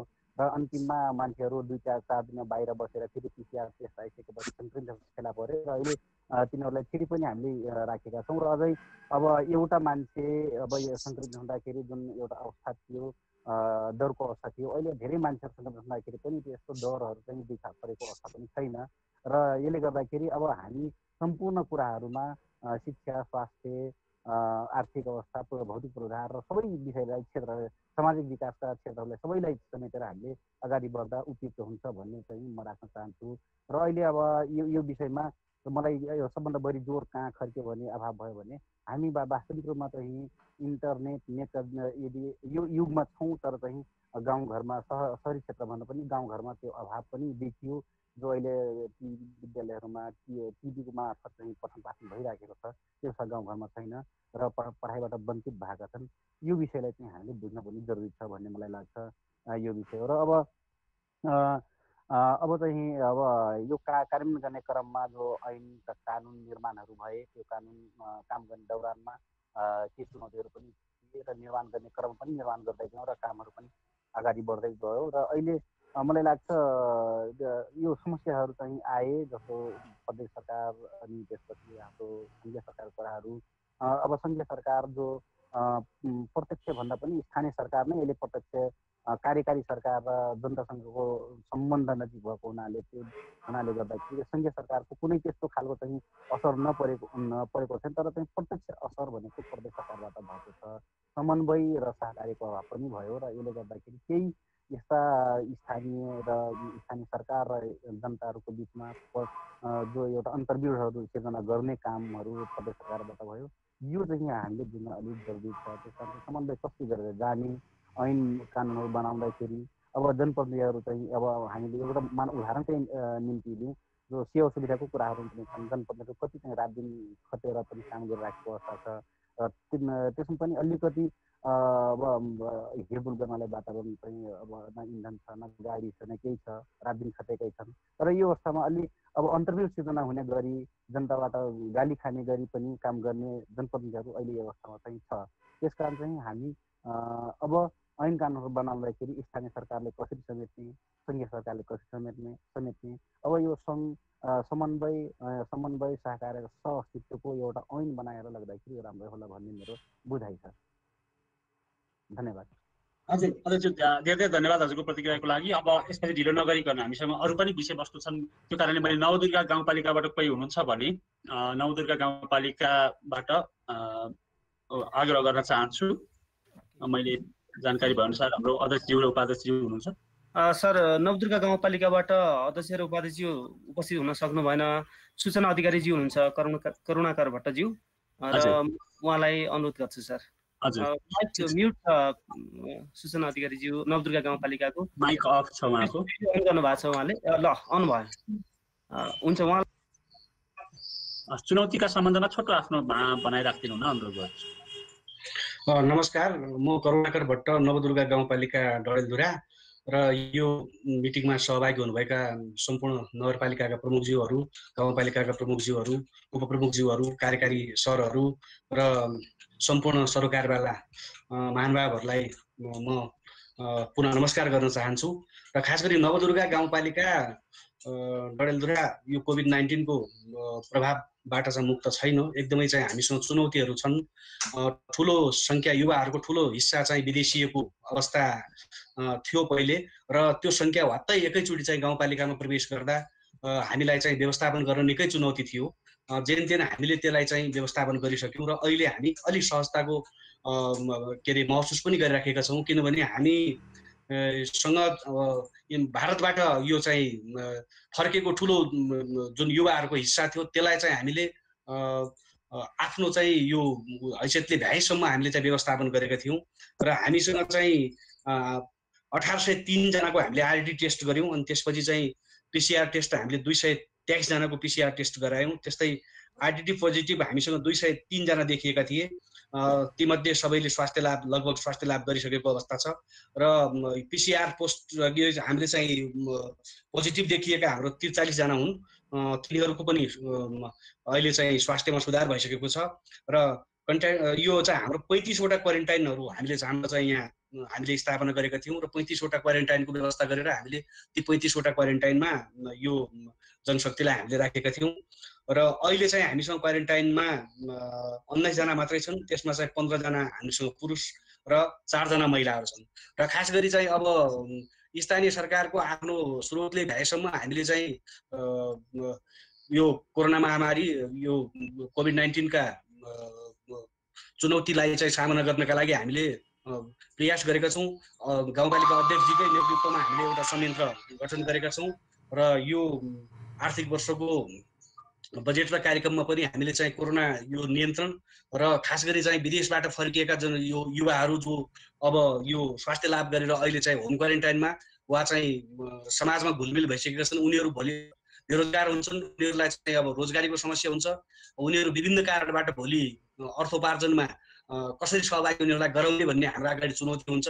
त्यसका लागि हामीले आयमूलक सिपमूलक कार्यक्रमहरू पनि सञ्चालन गर्नुपर्छ भनेर गाउँपालिकाको स्रोतले भ्याएसम्म हामीले त्यो प्रयासमा लागेका छौँ। र अब अहिलेसम्मको अवस्था नवदुर्गा गाउँपालिकामा यस्तो छ। हजुर धेरै धन्यवाद हजुरलाई। त्यस पछाडि ढिलो नगरिकन म अन्तिममा हाम्रो साँपेबगर नगरपालिकाका प्रमुख ज्यू, नगर प्रमुखज्यू, प्रमुख प्रशासकीय अधिकृतज्यू उपलब्ध हुनुहुन्न, त्यो कारणले मैले यो सम्बन्धमा एउटा समग्र प्रश्न उहाँलाई हाम्रो सूचना प्रविधि अधिकृतज्यू कविता कुँवरज्यूलाई सोध्छु। एकदम छोटकरीमा हजुरले जस्तो नजिक बसेर काम गर्दा देख्नु भएको कुनै चुनौती छन् भने छोटकरीमा राखिदिनु न कविताजीलाई। धन्यवाद सरोज सर, सम्पूर्णमा नमस्ते। अहिले चाहिँ प्रमुख सरहरूको पनि हुनुहुन्न, त्यही भएर मैले साँपेबगर नगरपालिकाको बारेमा थोरै भन्न चाहेँ। जस्तो अहिले हामीले यो कोभिड-19लाई लक्षित गरेर एकदमै नौलो काम त केही पनि गरिसकेको छैनौँ, किनभने यो आफैमा एउटा अनएक्सपेक्टेड सिचुएसन आइदियो र यसैमा जुन अरू पालिकाहरूले गरिराख्नु भएको छ त्यसरी नै हामीले पनि यो टेस्टिङहरूलाई चाहिँ अगाडि बढाइरहेका छौँ। र अहिलेसम्म जस्तो यो असार 16 गतेसम्मको डेटा हेर्ने हो भने चाहिँ हामीले अहिले नगरमा चाहिँ 1524 जनाको चाहिँ आरडिटी विधि मार्फत कोरोना जाँच गरिएकोमा चाहिँ 271 जनाको चाहिँ रिपोर्ट पोजिटिभ देखिएको छ, अनि बाँकीको चाहिँ नेगेटिभ नै रहेको छ। अनि 305 जनाको चाहिँ फेरि प्रादेशिक अस्पताल धनगढीमा चाहिँ आउन बाँकी छ रिपोर्ट। सो अहिले सरसर्ती हेर्दा चाहिँ हाम्रो जो रेसियो बढिरहेछ, किनकि अरू पालिकाको कम्पेरिजनमा चाहिँ हाम्रो आरडिटी चाहिँ अलिक धेरै भएर पनि हाम्रो पोजिटिभ चाहिँ धेरै देखिएको भन्ने कुरा छ। अनि त्यसपछि अहिले चाहिँ जस्तो पछिल्लो चरणमा सुरुको फेजमा चाहिँ हाम्रो 10 जना मात्र हुनुहुन्थ्यो भने यो असार 16 गतेसम्म चाहिँ हाम्रो फेरि 65 जना चाहिँ बढ्नु भएको छ। अनि यसमा चाहिँ चुनौती चाहिँ कहाँनिर पनि भयो भने अब चाहिँ जस्तो 2 जना वडा अध्यक्षज्यूहरूको पनि रिपोर्ट चाहिँ पोजिटिभ देखिएको छ। अनि भर्खरै हाम्रो चाहिँ कार्यपालिकाको बैठक नगरसभा चाहिँ सञ्चालन भएको थियो, त्यही भएर अब नगरपालिकाको कार्यालय आफैमा जोखिममा छ अहिले चाहिँ। सो उहाँहरूको पनि स्वाब सङ्कलन गरेर अब हामी रिजल्टको प्रतीक्षामा छौँ। अनि अब 2 चरणमा चाहिँ हामीले राहत वितरण गरिसक्यौँ वडा लेभलमा। अनि हाम्रो चाहिँ दाजुभाइहरू बाहिर पनि हुनुहुन्छ, जस्तो विद्यार्थीहरू चाहिँ धनगढी, काठमाडौँ जस्ता मेन सिटिजहरूमा भएर उहाँहरूले चाहिँ हामीलाई निरन्तर फोन अनि हामीलाई इमेल गरिराख्नु भयो कि उहाँहरूलाई चाहिँ अब नगरबाट चाहिँ के चाहियो भनेर। त्यसका लागि हामीले चाहिँ एउटा सिम्पल गुगल फर्मबाट चाहिँ डेटा सङ्कलन गरेर हाम्रो टोटल एप्लिकेसन 167 हामीले रिसिभ गरेका थियौँ भने चाहिँ 167 जनाले चाहिँ टोटल नम्बर अफ मेम्बर्स चाहिँ अराउन्ड 416 चाहिँ उहाँहरूले चाहिँ इन निड अफ अब यो चाहिँ नगरको चाहिँ नगरबाट केही सहयोगको अपेक्षा गर्नुभएको थियो। 167 एप्लिकेसन्स अनि 416 चाहिँ मेम्बर। अनि त्यो भएर चाहिँ हामीले वार्ड लेभलमा चाहिँ त्यो डिस्कसन गरेर अनि उहाँहरूलाई चाहिँ पर हेडको हिसाबमा चाहिँ हामीले उहाँहरूलाई चाहिँ भिड गरेर राहत बाँडिनु भन्दा पनि उहाँहरूको चाहिँ फर्म चाहिँ कलेक्ट गर्दाखेरि हामीले उहाँहरूको चाहिँ ब्याङ्क डिटेल्सहरू अनि उहाँहरूले चाहिँ के एक्सपेक्ट गर्नुभएको छ भनेर सबै डेटाहरू चाहिँ हामीले इन्क्वायरी गरेको भएर अब यो 416बाट चाहिँ अलिकति फिल्टर हुनुभएको छ। जस्तो यसमा चाहिँ राहतको आवश्यकता नभएकाहरू, जस्तो उहाँहरूको फ्यामिली अछाममा छ, साँपेबगरमा छ, उहाँहरूलाई उता नचाहिने र यता चाहिने भन्ने अलिकति नहुन सक्छ भनेर हामीले अलिकति फिल्टर गरेर चाहिँ अब पर हेडको हिसाबले सर्टेन अमाउन्ट चाहिँ उहाँहरूको डाइरेक्ट ब्याङ्कमा चाहिँ ट्रान्सफर गरिदिने भन्ने जस्तो नीति चाहिँ पारित भएको छ। यो कार्यपालिकाबाट पनि सबैजनाले चाहिँ पारित नै भइसकेको छ। सो अहिलेको अवस्थामा हेर्ने हो भने चाहिँ अलिकति साँपेबगर नगरपालिकामा चाहिँ अलिकति गाह्रो सिचुएसन पनि भयो, किनकि अछाम जिल्लाकै एकदम केन्द्रबिन्दु बालबाटा अस्पतालमा चाहिँ कर्मचारीको कटौतीलाई लिएर चाहिँ अलिकति त्यसमा चाहिँ अलिकति विवादित हुन पुग्यो। अनि त्यही भएर अब यहाँ चाहिँ कस्तो हुन पुग्यो भने साँपेबगर चाहिँ सेमी सिटी भएकाले चाहिँ आदि मानिसहरूले चाहिँ राहतको लागि अलिकति छिटो छ यो समय भन्नुहुन्छ भने कसैले चाहिँ अलिकति फास्ट हुनु पर्यो भनेर मिक्स थट्सहरू आएर चाहिँ अलिकति चाहिँ गाह्रो चाहिँ अवस्था छ अहिलेलाई। धन्यवाद हजुरको प्रतिक्रियाको लागि। त्यसपछि अब सुनकोशी गाउँपालिकाको सम्बन्धमा चाहिँ सुनकोशी गाउँपालिकाको आज गाउँसभा भन्ने जानकारी आएको छ, त्यो कारणले त्यहाँबाट कोही सुन्नमा आएको छ। सम्झनाजी तपाईँ एकचोटि कन्फर्म गर्नुहोस् न, आज सुनकोशी गाउँपालिकाबाट कोही सुन्न आयो?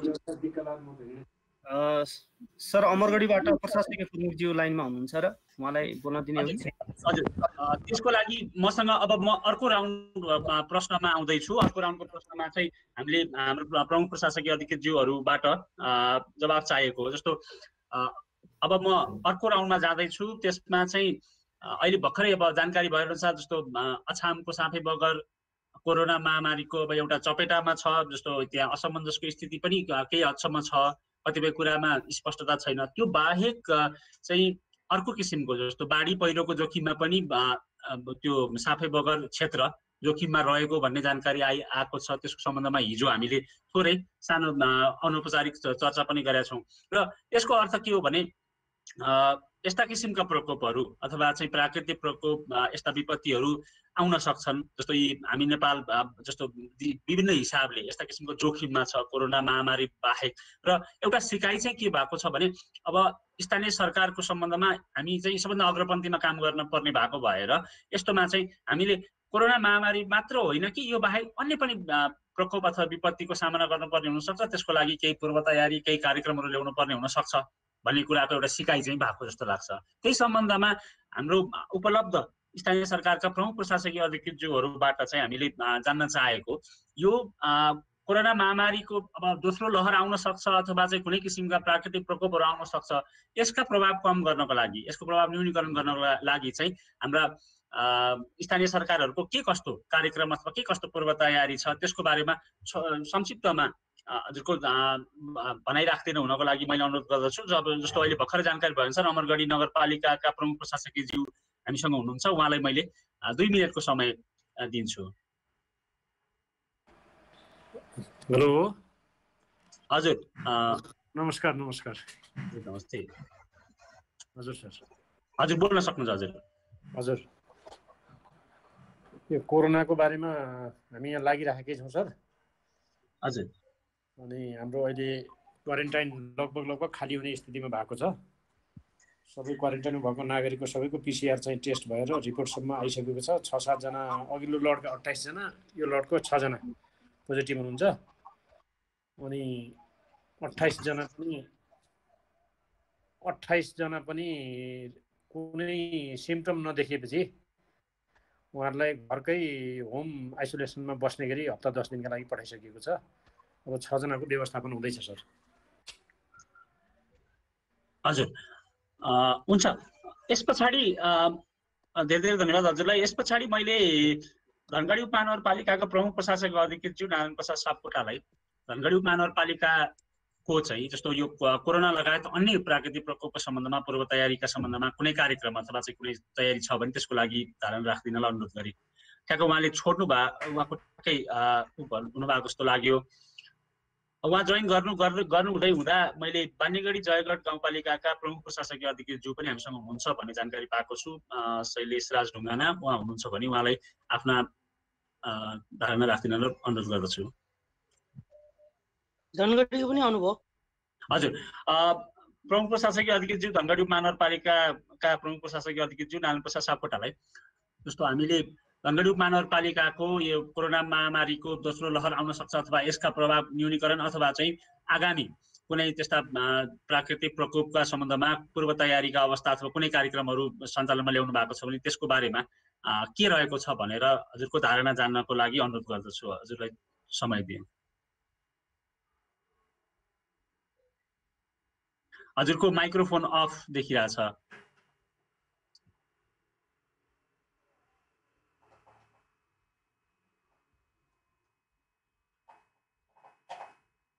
हजुर, धनगढी उपमहानगरपालिकाबाट के कस्तो चाहिँ तयारी छ त्यसमा हजुरको माइक चाहिँ अफ देखिरहेको छ सर। हजुरको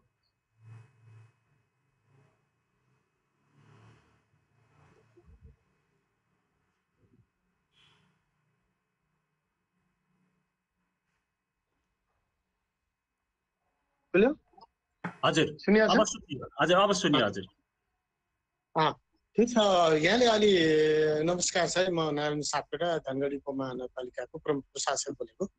र यहाँले कुरा चाहिँ यहाँले सुन्न खोज्नु भएको हामीले अब चाहिँ यो आगामी आर्थिक वर्षमा के गर्दैछौँ भन्नुभएको हो कि यो आर्थिक वर्षमा के गरियो अथवा चाहिँ कोभिडलाई मात्रै फोकस गरेर सोध्नु भएको हो कि एज अ होल हाम्रो आयोजना परियोजना प्रोजेक्ट र हाम्रो एक्टिभिटिज सोध्नु भएको हो?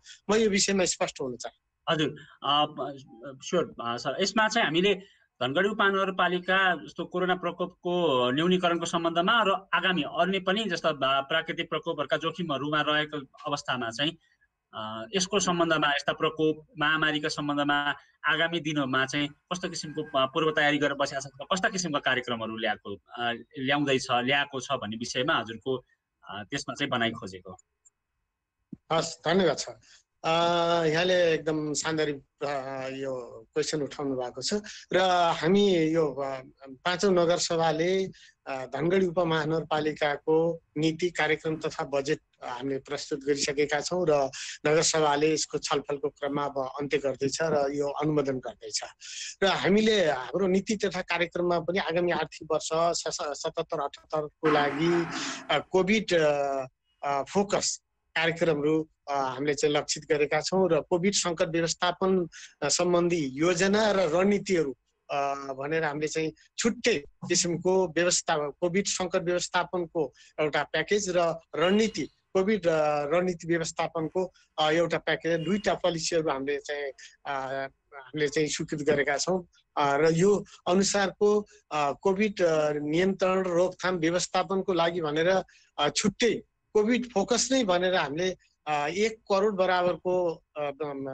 यो औषधि सेनिटाइजर पिपी खरिदको लागि भनेर हामीले छुट्टै बजेट पनि विनियोजन गरेका छौँ र कोभिड फोकस कार्यक्रम र कोभिडले प्रभावित हुने चाहिँ महिला, जनजाति, आदिवासी, ज्येष्ठ नागरिक, गर्भवती महिला यी लगायतका चाहिँ अत्यन्तै संवेदनशील व्यक्तिहरूलाई पनि विशेष फोकस हुने किसिमले सम्बोधन हुने किसिमले हामीले बजेट विनियोजन गरेको अवस्था छ र यो चालु आर्थिक वर्षमा पनि हाम्रा चाहिँ होल्डिङ सेन्टर, आइसोलेसन सेन्टरमा पनि बजेट हामीले व्यवस्थापन छ र हाम्रो अहिले आइसोलेसन सेन्टर नेपालले उत्कृष्ट आइसोलेसन सेन्टर होल्डिङ सेन्टरको हामीले स्थापना गरेका छौँ। त्यसको लागि बजेटको पनि हामीले व्यवस्थापन गरेका छौँ र यसमा अहिले अब यहाँले अघिको प्रश्न राखेको अहिले चाहिँ अलि डिलिट भयो जस्तो लाग्यो र यसमा मैले फेरि रेज गर्न के चाहन्छु भने हामीले कुराहरू गऱ्यौँ, हामीले आइसोलेसनका कुरा गऱ्यौँ, होल्डिङ सेन्टर व्यवस्थापनका कुरा गऱ्यौँ, क्वारेन्टिनको व्यवस्थापनका कुरा गऱ्यौँ,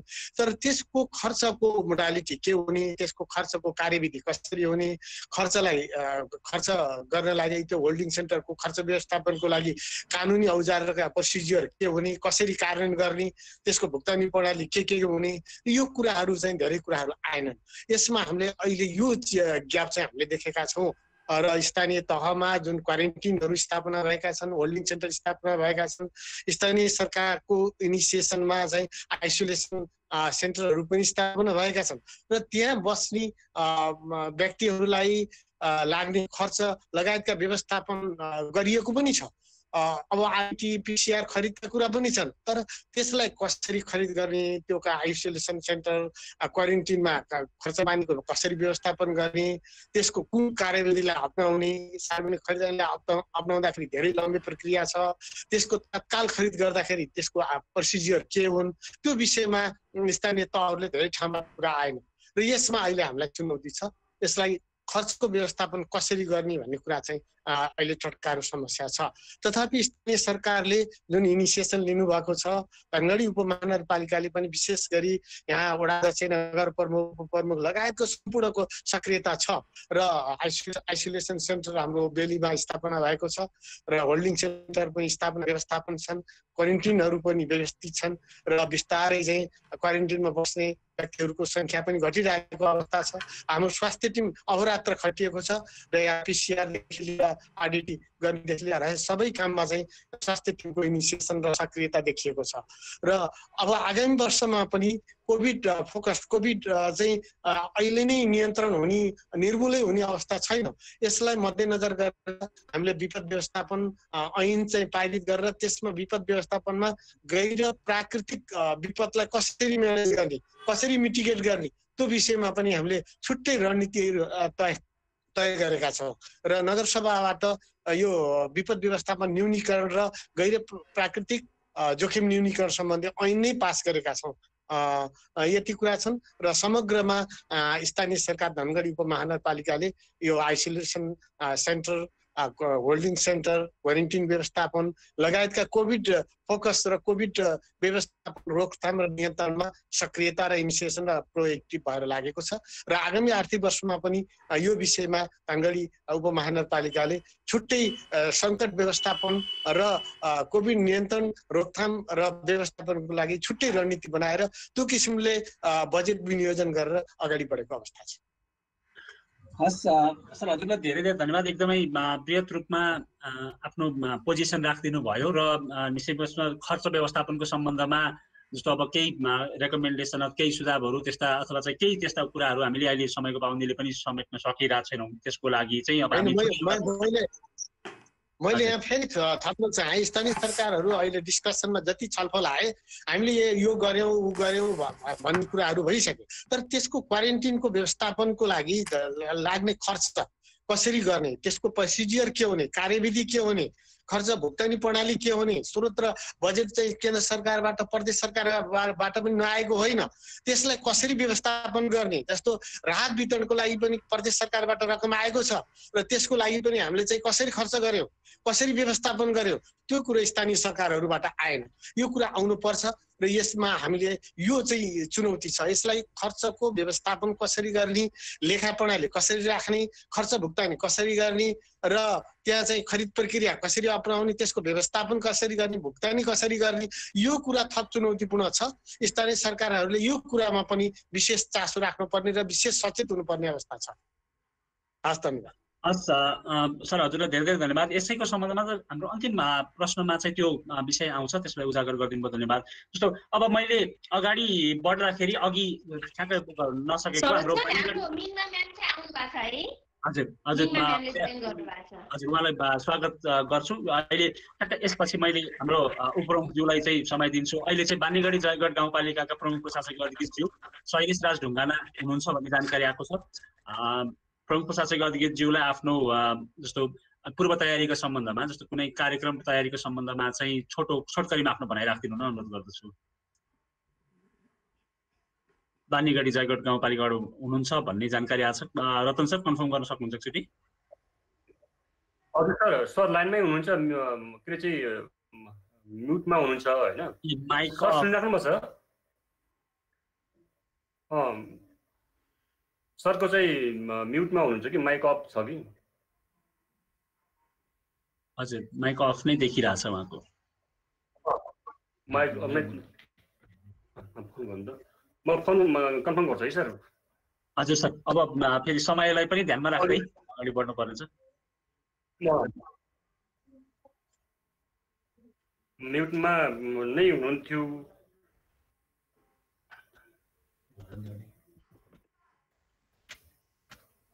हुन्छ, मैले समय व्यतीत नगरिकन त्यसो भए अगाडि बढ्छु, त्यो व्यवस्थापन गर्दै गर्नु होला। मैले यो मौका चाहिँ हाम्रो पञ्चेश्वर गाउँपालिकाका उपप्रमुख मिङमार लामाज्यूलाई स्वागत गर्न चाहे।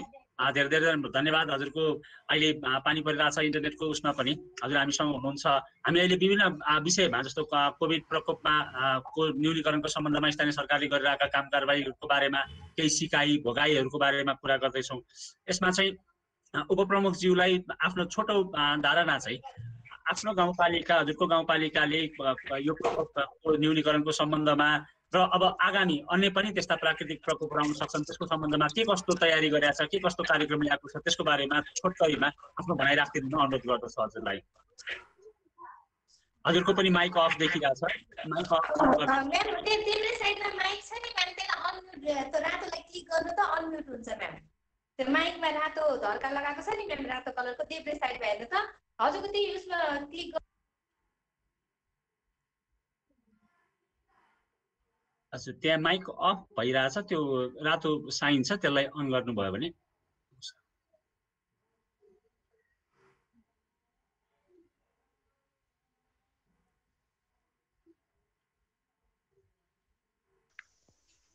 हजुर हस्, हेलो हजुर हजुर हजुर बोल्न सक्नुहुन्छ। अहिले अन भयो नि सर। हजुर नमस्कार, म पञ्चेश्वर गाउँपालिका उपाध्यक्ष मिङमा लामा। हजुरहरूलाई हेलो हजुर हजुर बोल्नुहोस् न। सुनिरहनु भएको छ हैन? हजुर सुनिरहेको छु। ए हस् हजुर, कोन्जुसम गाउँपालिका तर्फबाट हजुरहरूलाई सर्वप्रथम त धन्यवाद भन्न चाहन्छु। हाम्रो कोन्जुसम गाउँपालिकामा चाहिँ अब यो कोभिड-19 जुन महामारीको कुरा गर्नु पर्दाखेरि हामीले यो भन्दा अगाडि कस्तो खालको चाहिँ पूर्व तयारी गर्यौं अथवा चाहिँ कस्तो खालको भोगाइ गर्दै आयौं भन्नु पर्दाखेरि हामीले चाहिँ यो चाहिँ हामीलाई यो भन्दा अगाडि चाहिँ यस्तो खालको महामारी आउँछ भने हामीलाई कुनै पनि थाहा नभएको अवस्था, त्यसमा चाहिँ हामीले अब बजेट चाहिँ 81 व्यवस्था गर्नु पर्दाखेरि हामीलाई अलिकति कठिनाइ आइपरेको थियो। त्यसमा चाहिँ हामीले सबै बसेर चाहिँ तपाईको बोर्ड सबै बसेर चाहिँ बजेटको चाहिँ कोष खडा गर्यौं। त्यो कोष मार्फत चाहिँ हामीले के गर्यौं भन्दाखेरि कोन्जुसम गाउँपालिकामा रहेका जनताहरूलाई कसरी चाहिँ यो कोभिड-19 अथवा चाहिँ कोरोना भाइरसबाट मुक्त हुने भन्ने अभियानमा चाहिँ हामीले के गर्यौं भन्दाखेरि लगभग 80 लाखको चाहिँ कोष खडा गर्यौं। अनि त्यहाँ चाहिँ कसरी हुन्छ उहाँहरूलाई चाहिँ गाउँ टोलमा गएर वडामा गएर स्वयंसेविकाहरूको व्यवस्था गरेर अनि त्यहाँ चाहिँ उहाँहरूलाई परिचालन गरेर सबैलाई चाहिँ सबैभन्दा पहिला चाहिँ के हो भन्दाखेरि साबुन पानीले हात धुनुपर्छ, सरसफाइ रहनुपर्छ, स्वच्छ सफा खानेकुरा खानुपर्छ, पानी चाहिँ एकदमै उमालेर खानुपर्छ भन्ने कुराको एउटा अभियान अथवा सचेतना कार्यक्रम गर्यौं। अनि त्यो भन्दा पछाडि चाहिँ हामीले के गर्यौं त भन्दाखेरि तपाईको टोल सार्वजनिक क्षेत्रहरूमा साबुन पानीको व्यवस्था, बाल्टिनहरूको व्यवस्था, धाराको व्यवस्था, अनि त्यसैगरी वडा टोल समुदायमा चाहिँ हामीले चाहिँ मास्कको व्यवस्था, सेनिटाइजरको व्यवस्था गर्दै गयौं। यस्तो गर्दै जाने क्रममा चाहिँ हामीले यसलाई एकदमै अभियानको रूपमा हरेक कुनामा जनतालाई एउटा पुर्याउने, जनता समक्ष पुर्याउने काम गर्यौं। यो चाहिँ अगाडिका कुराहरू हुन्। त्यसमा चाहिँ अब हामीसँग चाहिँ सुरुमै चाहिँ एउटा कोषको चाहिँ खडा गर्ने कुरा चाहिँ अलि रकमको कुरा चाहिँ अनिश्चितता भएको हुनाले हामी अलिकति सुरुमा चाहिँ हामीलाई चुनौतीहरू आइपर्यो। कुन कोषबाट कसरी खर्च गर्ने भन्ने कुरा भयौं। अब त्यसमा हामीले चाहिँ थोरै मात्रामा विपद कोषहरू भएको हुनाले त्यसलाई पनि अझ थप गर्नका लागि हामीले धेरै जसो चाहिँ विकास पूर्वाधारका रकमहरूलाई चाहिँ हामीले कटौती गरेर त्यतातिर प्रयोग गर्यौं। अनि त्यतातिर प्रयोग गरेर जाँदैखेरि चाहिँ हाम्रो चाहिँ यहाँ चाहिँ हरेक खालका चाहिँ संक्रमणहरू बढ्ने, अनि त्यसमा पनि हामीले चाहिँ कोभिड-19 का र्यापिड टेस्टको कुराहरू भए, PCR का कुराहरू भए, त्यसमा पनि हामीलाई धेरै चुनौतीहरू आएका हुनाले हामीले फेरि पनि बारम्बार विभिन्न सङ्घ संस्थाहरू जस्तो हामीलाई सल्भ नेपालले पनि केही कुराहरू सहयोग गरेका छौं, अरू सङ्घ संस्थाहरूले पनि सहयोग गरेका छौं। ती सहयोगहरूलाई मनन गर्दै हामी गाउँपालिकाले सकेसम्म चाहिँ जनतालाई कसरी हुन्छ यो महामारी कोभिड-19 को चाहिँ बारेमा हामीले सचेतना प्लस ती बाहेक पनि थप कार्यक्रमहरू गर्दै गयौं। त्यसैगरी हामीले चाहिँ हाम्रो जनताहरू बिस्तारै देश या विदेशबाट पनि आउन सक्छ, त्यसमा पनि हाम्रै कोन्जुसमका जनताहरूमा त्यस्तो खालको चाहिँ आवश्यकता पर्यो भने हामीले चाहिँ अब क्वारेन्टाइनको चाहिँ व्यवस्था गर्नु पर्यो भन्ने सबैभन्दा पहिला हामीले एउटा गाउँपालिका स्तरीय क्वारेन्टाइनको स्थापना गर्यौं। त्यसैगरी बिस्तारै हामीले 5 वडामा गर्यौं। अनि त्यसमा पनि अहिले धेरै मानिसहरू चाहिँ क्वारेन्टाइनमा चाहिँ बसेर अनि उहाँहरूको PCR चेक गरेर उहाँहरूको चाहिँ कुनै पनि रिपोर्टहरूमा चाहिँ नेगेटिभ आएको हुनाले कतिजनालाई हामीले आफ्नो घरमा चाहिँ 14 दिन पछाडि फर्काएको अवस्थाहरू पनि छ। यसरी हामीसँग चाहिँ धेरै खालका चुनौतीका बावजुद पनि हामीले उहाँहरूलाई चाहिँ कसरी हुन्छ हामीले स्थानीय सरकार भएको नाताले एकदमै सहयोग गरिरहेको अवस्था। अनि ती बाहेक पनि अब आगामी दिनमा चाहिँ हामीले कसरी चाहिँ उहाँहरूलाई कसरी अझै पनि त्यस्ता चाहिँ महामारीबाट संक्रमित हुन सक्छ सकेसम्म नहोस् भन्ने त छँदैछ। त्यसमा पनि हामीले मध्यनजर गर्दै अब 2077-78 मा हामीले त्यसमा पनि फोकस गरेर बजेटको व्यवस्था गरेका छौं, विपद कोष चाहिँ स्थापना गरेका छौं। अब त्यसले चाहिँ भोलि पर्सि हाम्रो सकेसम्म चाहिँ कोन्जुसम गाउँपालिका भित्रमा रहेका चाहिँ जनताहरूमा यो महामारीबाट मुक्त हुनका लागि हामीले ठूलो टेवा मिलोस् भन्ने योजनाहरू बनाएका छौं। र अर्को कुरा भन्नु पर्दाखेरि यो महामारीले गर्दाखेरि एउटा आर्थिक क्षेत्रमा ठूलो क्षति पुर्याएको छ। अब पूर्वाधार विकासका कार्यक्रमहरुमा पनि क्षति पुर्याएको छ। अब भोलि बेरोजगारका कुराहरू आउन सक्छ, त्यस्तो नहोस् भन्नका लागि पनि हामीले त्यो कोभिड-19 लाई रोकथामको कुरो छँदैछ। अर्कोतिर चाहिँ कसरी चाहिँ रोजगारीको अवसर सिर्जना गर्ने भनेर बढी कृषि तथा पशु कार्यक्रमहरुमा फोकस गरेको छ एउटा कुरा। अर्को कुरा चाहिँ के हो भन्दाखेरि यहाँ सीमाङ्कृत, दलित, पिछडिएका, अल्पसंख्यक अनि त्यसैगरी अपाङ्गहरू हुन सक्छ, ज्येष्ठ नागरिकहरू हुन सक्छ, उहाँहरूलाई सम्बोधन गर्नका लागि पनि हामीले के बजेटहरुको व्यवस्था गरेका छौं। सायद जहाँसम्म लाग्छ हामी स्थानीय सरकार भएको हैसियतले सकेसम्म कन्जुसम गाउँपालिकाभित्र जनतालाई यो महामारीबाट कुनै खालको सङ्कट नआउन् भन्ने उद्देश्यले हामीले चाहिँ त्यस क्षेत्रमा चाहिँ फोकस गर्दै कार्यक्रमहरू बनाएका छौँ भन्न चाहन्छु। हजुर, हस् उपाध्यक्ष, धेरै धेरै धन्यवाद। हजुरले एकदमै उसमा भनिदिनु भयो आफ्नो गतिविधिहरूको बारेमा।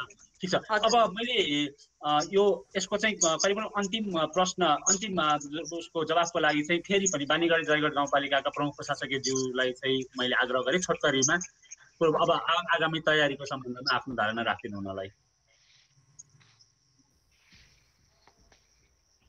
हजुरको माइक अझै अफ देखाइरहेछ। सरको चाहिँ म्युट नै छ, त्यो म्युट अन भइरहेको छैन अरे, इन्टरनेट पनि चाहिँ डिस्कनेक्ट भइरहेछ भन्ने खालको मेसेज गर्नुभएको छ सरले होइन। उहाँले आफ्नो भिडियो अफ गर्नुभयो भने चाहिँ अलिकति बस्ला सर। अब किनभने फेरि अब हामी अर्को प्रश्नमा अन्तिम प्रश्नमा जाँदैछौँ, त्यो कारणले गर्दा। अब त्यो चाहिँ सर टाढा हुनुहुन्छ तर त्यो म्युट भएछ, के गर्ने सरले सुनि चाहिँ राख्नु भएको छ होला। अब यो चाहिँ त्यसो भने हामी कुनै हिसाबले उहाँको खुल्यो हजुर आइसक्यो हजुर सर, खुल्यो सर। ल हजुर बोल्नुहुँदा हुन्छ।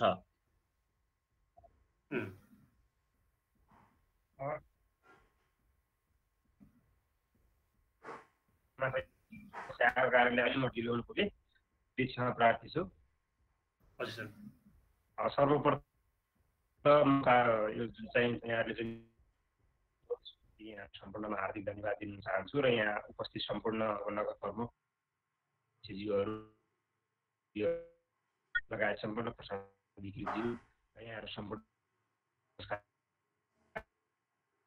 यो अहिलेको विषम परिस्थितिमा कोरोना सङ्क्रमणको कारणले फिजिकल्ली चाहिँ यस्तो भएको कारणले यहाँहरूलाई धन्यवाद दिँदै अब यहाँहरूले हाम्रो बानीगढी लगायत अन्य विभिन्न पालिकाहरूमा यो प्रविधि मैत्री सूचना प्रविधिसँग सम्बन्धित र पारदर्शिता प्रवर्धनको निम्ति सुशासन लगायतका अन्य क्षेत्रमा यहाँहरूले गरिराख्नु भएको योगदान पनि म स्मरण गर्न चाहन्छु। र अहिले हामी यो विपदको समयमा अब विपदका प्रिपेयर्डनेस, अब रेस्पोन्स, मिटिगेसन, अब रिकन्स्ट्रक्सन लगायतका विभिन्न फेजहरूमध्ये अहिले चाहिँ हामी रेस्पोन्सको चाहिँ स्टेजमा भएको कारणले सर्वप्रथम हामीले हाम्रा चाहिँ गाउँवासी बानीगढी जयगढ गाउँवासीहरूलाई चाहिँ राम्रो रेस्पोन्स गर्नुपर्ने चुनौतीमा हामी छौँ। यसको लागि अहिले तत्कालको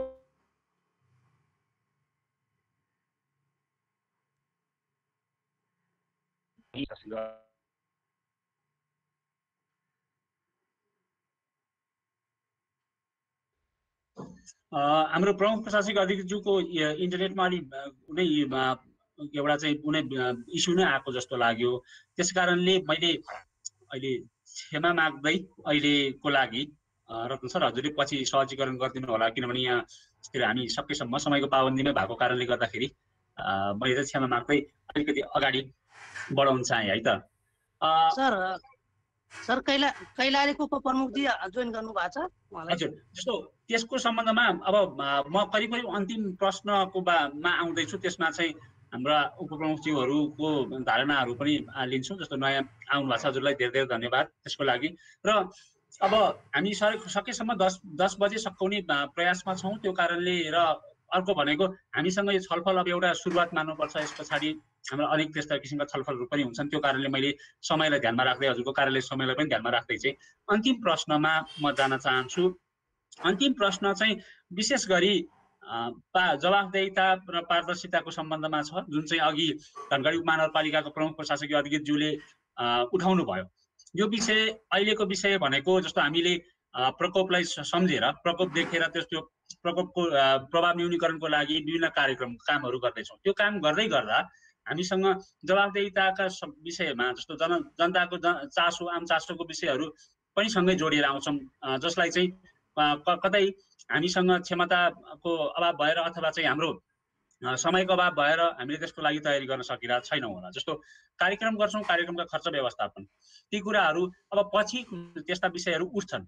अहिले हामी काम गर्दैछौँ, जस्तो हामी अग्रपन्थीमा बसेर लड्दैछौँ, तर त्यो पछाडि त्यसको जवाफदेहिताको प्रश्नहरू स्वाभाविक रूपमा उठ्छन्। त्यो सम्बन्धमा यो सुशासन परियोजनाको पनि त्यसमा प्रत्यक्ष सरोकार रहने भएको भएर र हाम्रो एउटा कार्यक्षेत्र त्यो मुख्य कार्यक्षेत्र भएको भएर चाहिँ स्थानीय सरकार, तपाईँको स्थानीय सरकारले यस्ता किसिमका कार्यक्रमहरू गर्दै गर्दा पारदर्शिता जवाफदेहितालाई कुन को सम्बन्धमा चाहिँ के कस्तो हजुरको योजना छ, के कस्तो हजुरको तयारी छ, र त्यसमा पनि अर्को भनेको जस्तो विभिन्न विशेष लक्षित वर्गहरू हुनुहुन्छ, महिला, सीमान्तकृत समुदायका व्यक्तिहरू, बालबालिकाहरू हुनुहुन्छ, उहाँहरूको लागि काम गर्दा जस्तो पारदर्शिता जवाफदेहिता पूर्वक काम गर्नको लागि चाहिँ हजुरको योजना कस्तो छन् भनेर चाहिँ धारणा जान्न चाहेको। र अब हामी यसमा चाहिँ हाम्रा नयाँ वक्ताहरूलाई समय दिन्छौँ, सकेसम्म नयाँ वक्ताहरूलाई समय दिन्छौँ र अनि केही अरू चाहिँ धारणाहरू लिन्छौँ। त्यो कारणले ठाकुर सरले जानकारी दिनुभए अनुसार अहिले कैलाली गाउँपालिकाको उपप्रमुखज्यू हामीसँग हुनुहुन्छ। हजुरलाई धेरै धेरै स्वागत छ हजुरको समयको लागि। जस्तो अब पारदर्शिता र जवाफदेहिता पूर्वक यो कोभिड प्रकोप नियन्त्रण अथवा चाहिँ आगामी त्यस्ता किसिमका प्रकोपको प्रभाव नियन्त्रणको सम्बन्धमा चाहिँ तपाईँको गाउँपालिकाले के कस्तो तयारी गरेको छ अथवा तपाईँका के कस्ता योजना छन् त्यसको बारेमा छोटकरीमा राख्नु हुन म अनुरोध गर्दछु। कैलाली गाउँपालिकाका उपप्रमुखज्यू।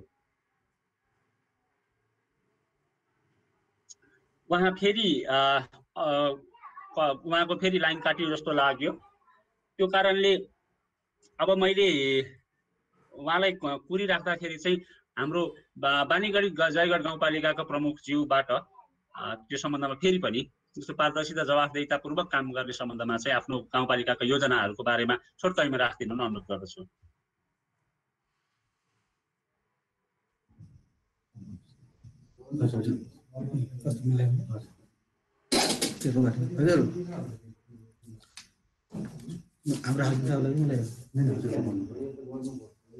हेलो हजुर अध्यक्ष, हजुरको समय। सर प्रश्न के राख्नुभयो सर? मैले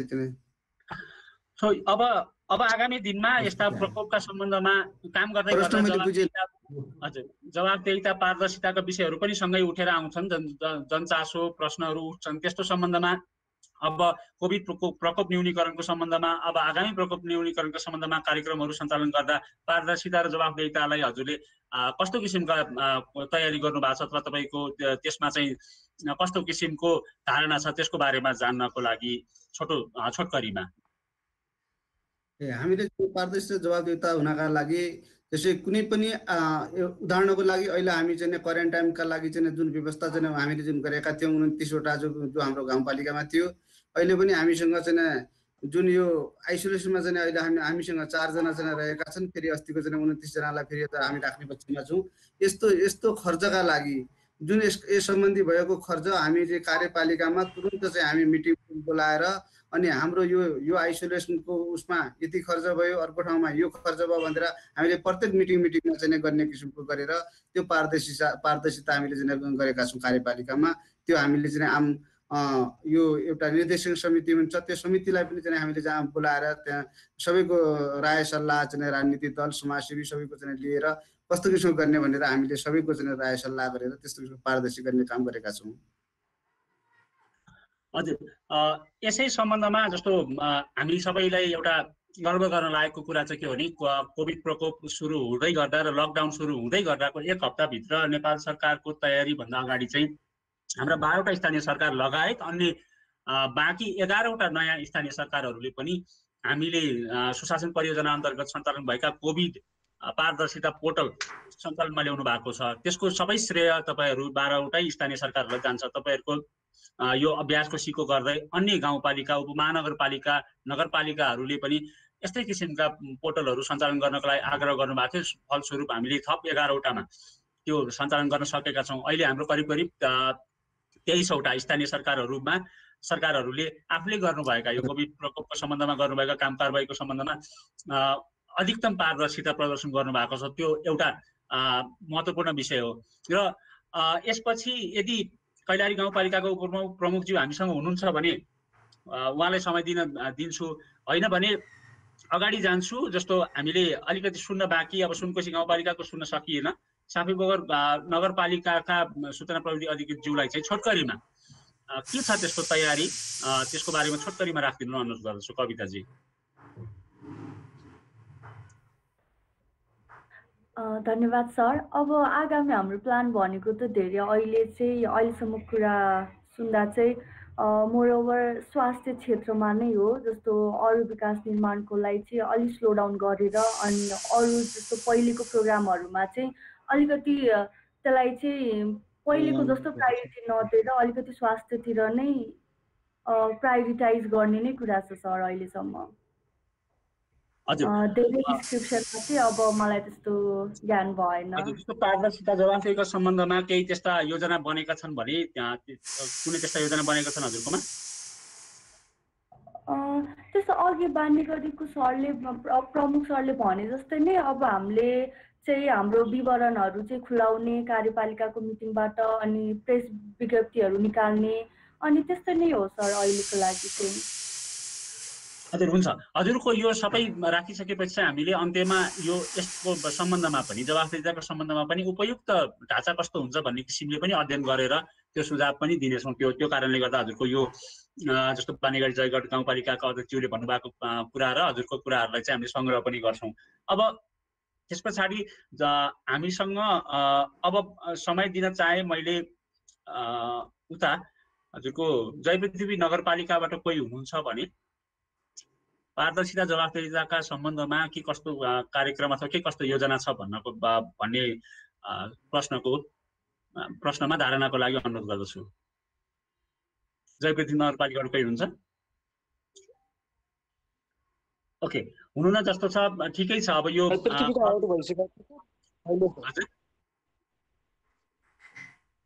जयपृथ्वीको अहिले छैन सर लाइनमा होइन, भर्खरै हुनुहुन्थ्यो उता छैन सर अहिले। हजुर ठिकै छ, किनभने अब यो प्रविधिले सबै जस्तो हामी 12-15वटा संस्थाहरू जोडिरहेछौँ, कसैको डिस्कनेक्ट कसैको हुने त्यो समस्या स्वाभाविकै हो। 12 नगरपालिकाका सूचना प्रविधि अधिकृत विकास पौडेल हामीसँग हुनुहुन्छ, उहाँसँग अघि अलिकति त्यो प्राविधिक कठिनाइहरू भइरहेको थियो। यदि हजुरले सुन्दै हुनुहुन्छ भने हजुरको तर्फबाट केही त्यस्ता धारणा छन् भने त्यसको लागि अनुरोध गर्दछु। विकास सर सुनिरहनु भएको छ? हजुर गाउँपालिका नगरपालिकाका प्रमुख प्रशासक अधिकृतज्यूहरू र नगरपालिका गाउँपालिकाका मेयर उपमेयरज्यूहरू सम्पूर्ण नमस्कार। सम्पूर्ण टिममा सुशासन टिममै नमस्कार। अनि मेरो 22 नगरपालिकाको तर्फबाट चाहिँ मसँग त्यति धेरै तयारी गरेको थिएन, मसँग भएको डाटाहरू मात्रै हजुरहरूलाई सुनाउन चाहन्छु। जस्तै 22 नगरपालिकाकै स्थानीय तहले चाहिँ क्वारेन्टाइन निर्माण गरेको छ अरण्यको कलेजमा, त्यो चाहिँ 40 क्षमताको छ। त्यहाँ चाहिँ हाल 11 जना ल्याएर राखिएको छ। अनि त्यसपछि तपाईँको आइसोलेसनमा 1 जना हुनुहुन्छ, उहाँ पोजिटिभ देखेको हुनुहुन्छ। त्यसपछि 12 बेडको क्षमताको छ। त्यसमा चाहिँ 22 नगरपालिकाले चाहिँ अहिलेसम्म पिसिआर विधिबाट टेस्ट गरेको 194 जना, ती सबै नेगेटिभ आएको छ। त्यो बाहेक आरडिटी चाहिँ 85 जनाको गरेको छ, त्यो नेगेटिभ आएको छ। त्यसमध्येमा नि 22 नगरपालिकामा सबभन्दा पहिलो अब नेपालभरमै मृत्यु हुनेको सङ्ख्या 1 जना छ। त्यो 1 जना महिला हुनुहुन्छ, त्यो सबैलाई थाहा भएकै कुरो हो। फर्स्ट नेपालकै पहिलो महिला हो, त्यति नै राख्न चाहेको छ, त्योभन्दा बढी छैन। हुन्छ, अब फेरि पनि म कैलाली गाउँपालिकाको उपप्रमुखज्यूलाई समय दिन चाहिरहेको छु, तर उहाँले देख्न सकिएको छैन। ठाकुर सर कन्फर्म गर्नुहुन्छ? एक्चुअली उहाँ आउँदै हुनुहुन्छ अथवा चाहिँ हुनुहुन्छ? आउने खै उहाँको कनेक्ट के टाइमको व्यस्तता के कारणले उहाँ आउन सक्नु भएन जस्तो कुरा गर्दै हुनुहुन्थ्यो। ए उता हजुर, उहाँको हाम्रो 12 नगरपालिकाको उपप्रमुखज्यूको चाहिँ अलिकति यो प्राविधिक समस्याको कारणले आउन सक्नु भएको छैन। ठिकै छ, त्यसो हो भने अब करिब अन्त्यमा मैले एकचोटि फेरि पनि धनगढी उपमहानगरपालिकाका प्रमुख प्रशासकीय अधिकृतज्यूलाई अघि उठाउनु भएको प्रश्न त्यो विषयमा र अहिलेको सवालको विषयमा छोटकरीमा आफ्नो भनाइ राखिदिनु अनुरोध गर्दछु। प्रमुख प्रशासकीय अधिकृतज्यू धनगढी उपमहानगरपालिका, यदि हजुर सुन्दै हुनुहुन्छ भने।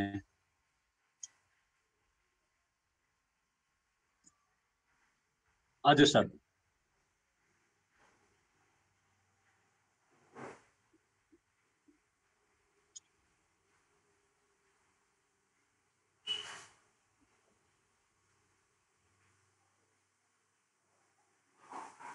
हजुर, हजुरको माइक अफ देखिरहेछ।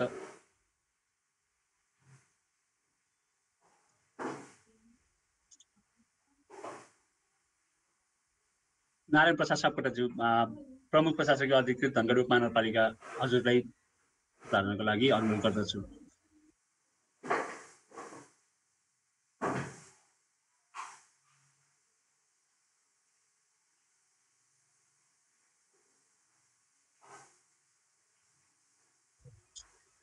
सर हजुर सुन्दै हुनुहुन्छ?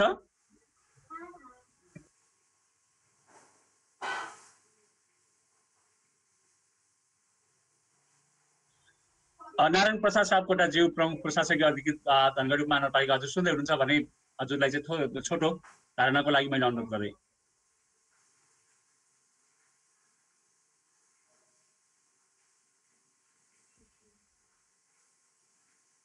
हजुरको माइक अफ छ सर।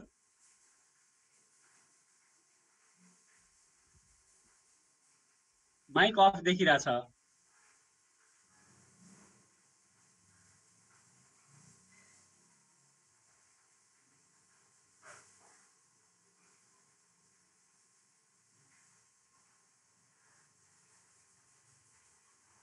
ठिकै छ। त्यसो भने नवदुर्गा गाउँपालिकाबाट कोही हुनुहुन्छ? हाम्रो सूचना अधिकारीज्यू अघि हुनुहुन्थ्यो, अहिले हुनुहुन्न जस्तो छ। त्यसो भनेदेखि अब करिब करिब अन्तिम प्रश्नको रूपमा मैले कोन्जेसम गाउँपालिकाका उपप्रमुखज्यूलाई समय दिँदैछु। छोटकरीमा पारदर्शिता जवाफदेहिताको सम्बन्धमा के कस्तो योजना छ हजुरको, यो कोभिड प्रकोप नियन्त्रणको सम्बन्धमा हजुरको तयारीको बारेमा छोटकरीमा राखिदिनु न। मैले कोन्जेसम गाउँपालिकाको उपाध्यक्षज्यूलाई अनुरोध गरेँ। हजुरले एकचोटि फेरि माइक अफ अन गरेर, त्यो माइक्रोफोन अन गरेर हजुरले एकचोटि बोल्नुपर्ला।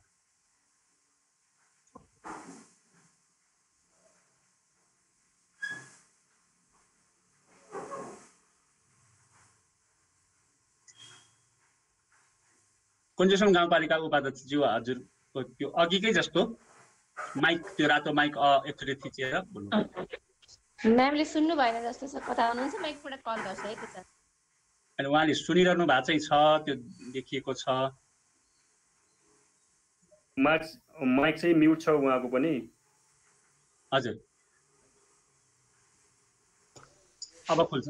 हजुर हजुर कोन्जेसम गाउँपालिकाको चाहिँ अब पारदर्शी र जवाफदेहिता सम्बन्धमा चाहिँ कस्तो खालको योजना छ भन्दाखेरि विशेष गरी चाहिँ अब हाम्रो यो कोभिड-19 अनि प्रकोपका कुराहरू गर्नु पर्दाखेरि जिम्मेवारी चाहिँ स्वास्थ्य शाखाको र तपाईँको विपद व्यवस्थापन समितिको हुन्छ।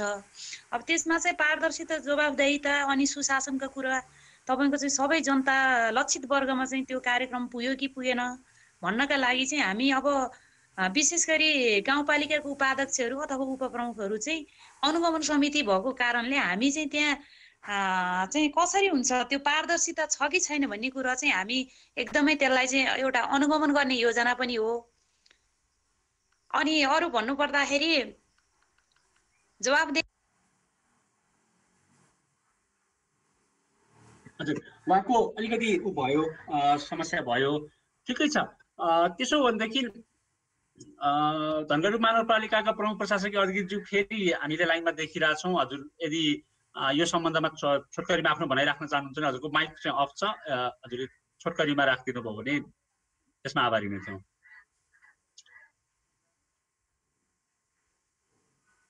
हजुरको माइक अफ देखिरहेछ।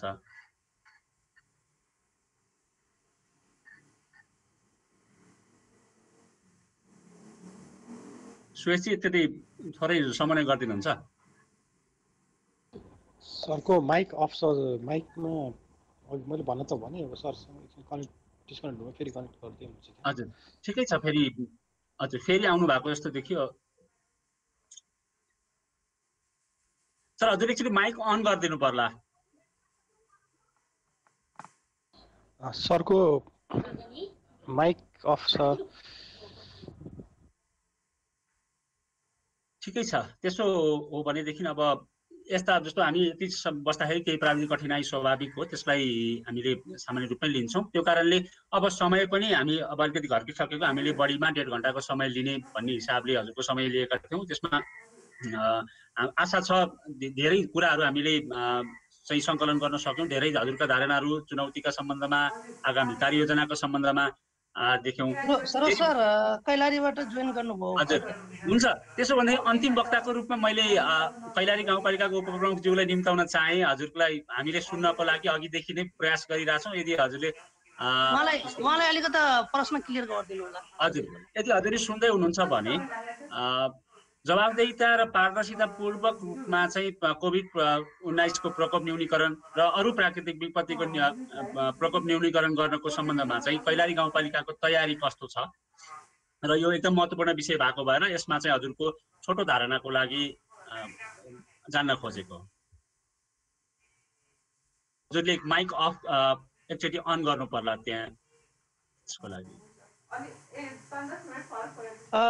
मैडम हजुरको माइक अफ बा त्यहाँ एउटा बटन छ रातो, त्यो बटनलाई हजुरले एकचोटि गर्नु पर्ला। रविन्द्र सर सपोर्ट गर्नुस् त उता मैडमलाई। हामीले अघिदेखि नै सुन्न चाहिरहेको हाम्रो उपप्रमुखज्यूलाई माइक एकचोटि अफ गरेर बोल्न सक्नुहुन्छ।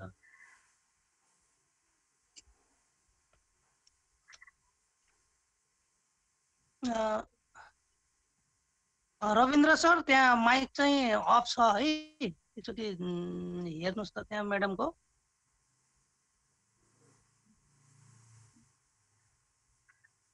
मैडम हजुर के माइक अफ बा आगे जोन लाल लाल बा कलर में माइक में चिन्ह लगाए ढरका वही पे क्लिक करके खुल जाए।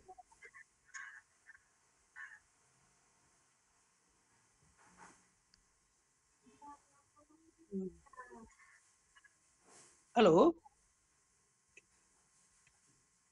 ठिकै छ। अब उहाँलाई उपप्रमुखज्यूलाई सुन्ने एकदमै रहर थियो, तर मतलब केही त्यो अन पनि नभइरा हुन सक्छ, माइक चाहिँ अन गर्नै पनि नमिलिरा हुन सक्छ, त्यो कारणले के गर्ने भयो?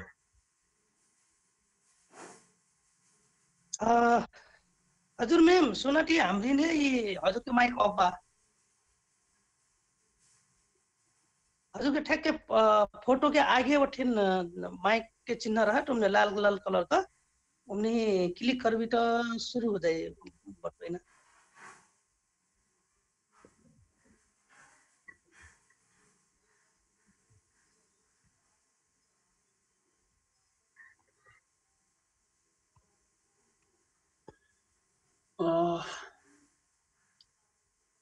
के गर्दा ठाकुर सर?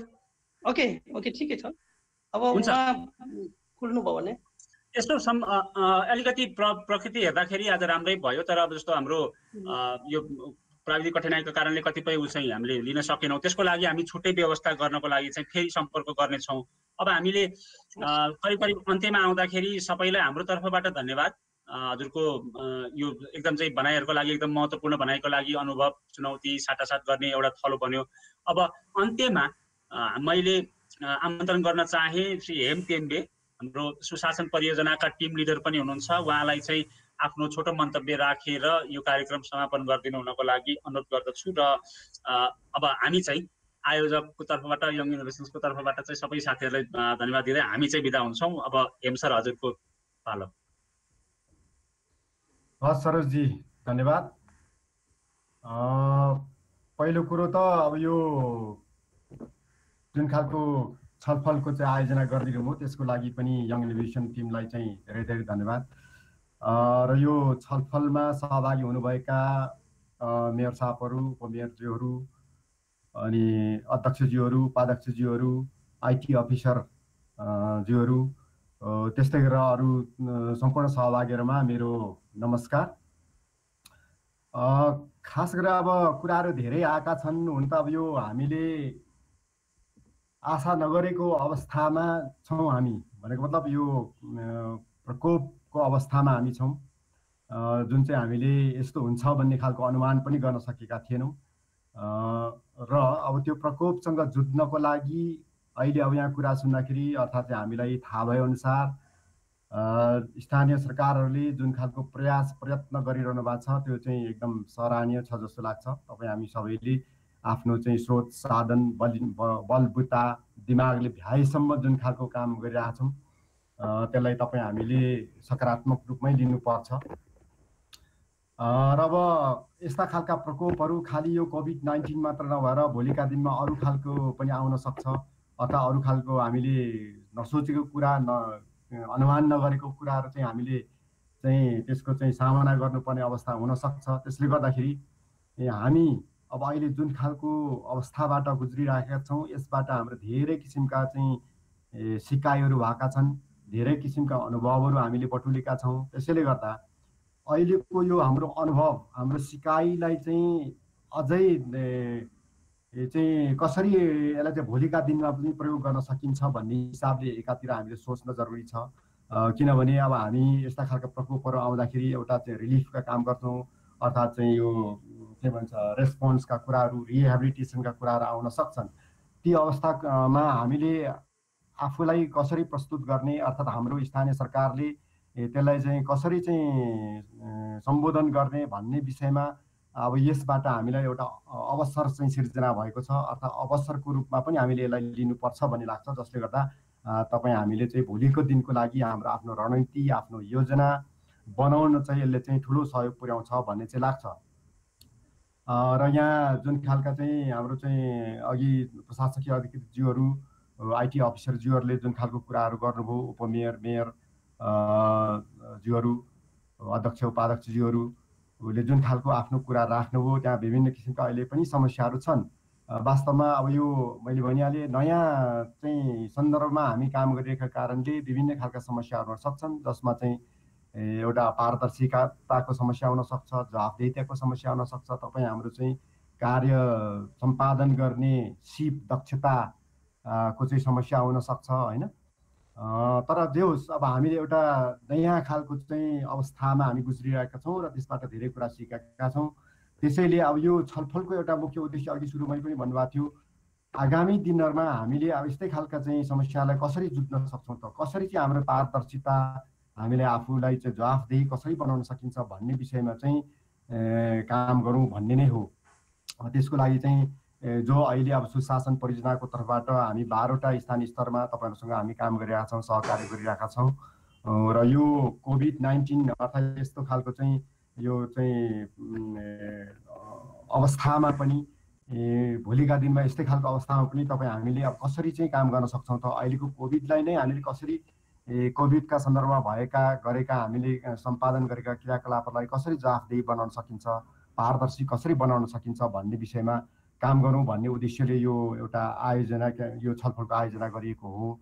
त्यसैले गर्दाखेरि अब यो पारदर्शिता, जवाफदेहिताको कुरा गर्दाखेरि हामीले अघि सरोजजीले सुरुमा भन्नुभएको थियो कि यो कोभिड-19 सुरुवात हुँदाखेरि नै हामीले एउटा चाहिँ कोभिड-19 ट्रान्सपेरेन्सी पोर्टल भनेर चाहिँ हामीले 12वटा स्थानीय सरकारको लागि तयार गरेर हामीले जुन दिया छौँ, त्यसको भरमग्दुर प्रयोग भइराखेको अवस्था छ, अहिले तपाईँले गरिरहनु भएको छ होइन। त्यसको लागि धेरै धेरै धन्यवाद। यसले पनि एक किसिमको तपाईँहरूको आफ्नो जवाफदेहिता, पारदर्शिता प्रवर्धन गर्नमा चाहिँ यसले सहयोग पुर्याएको छ।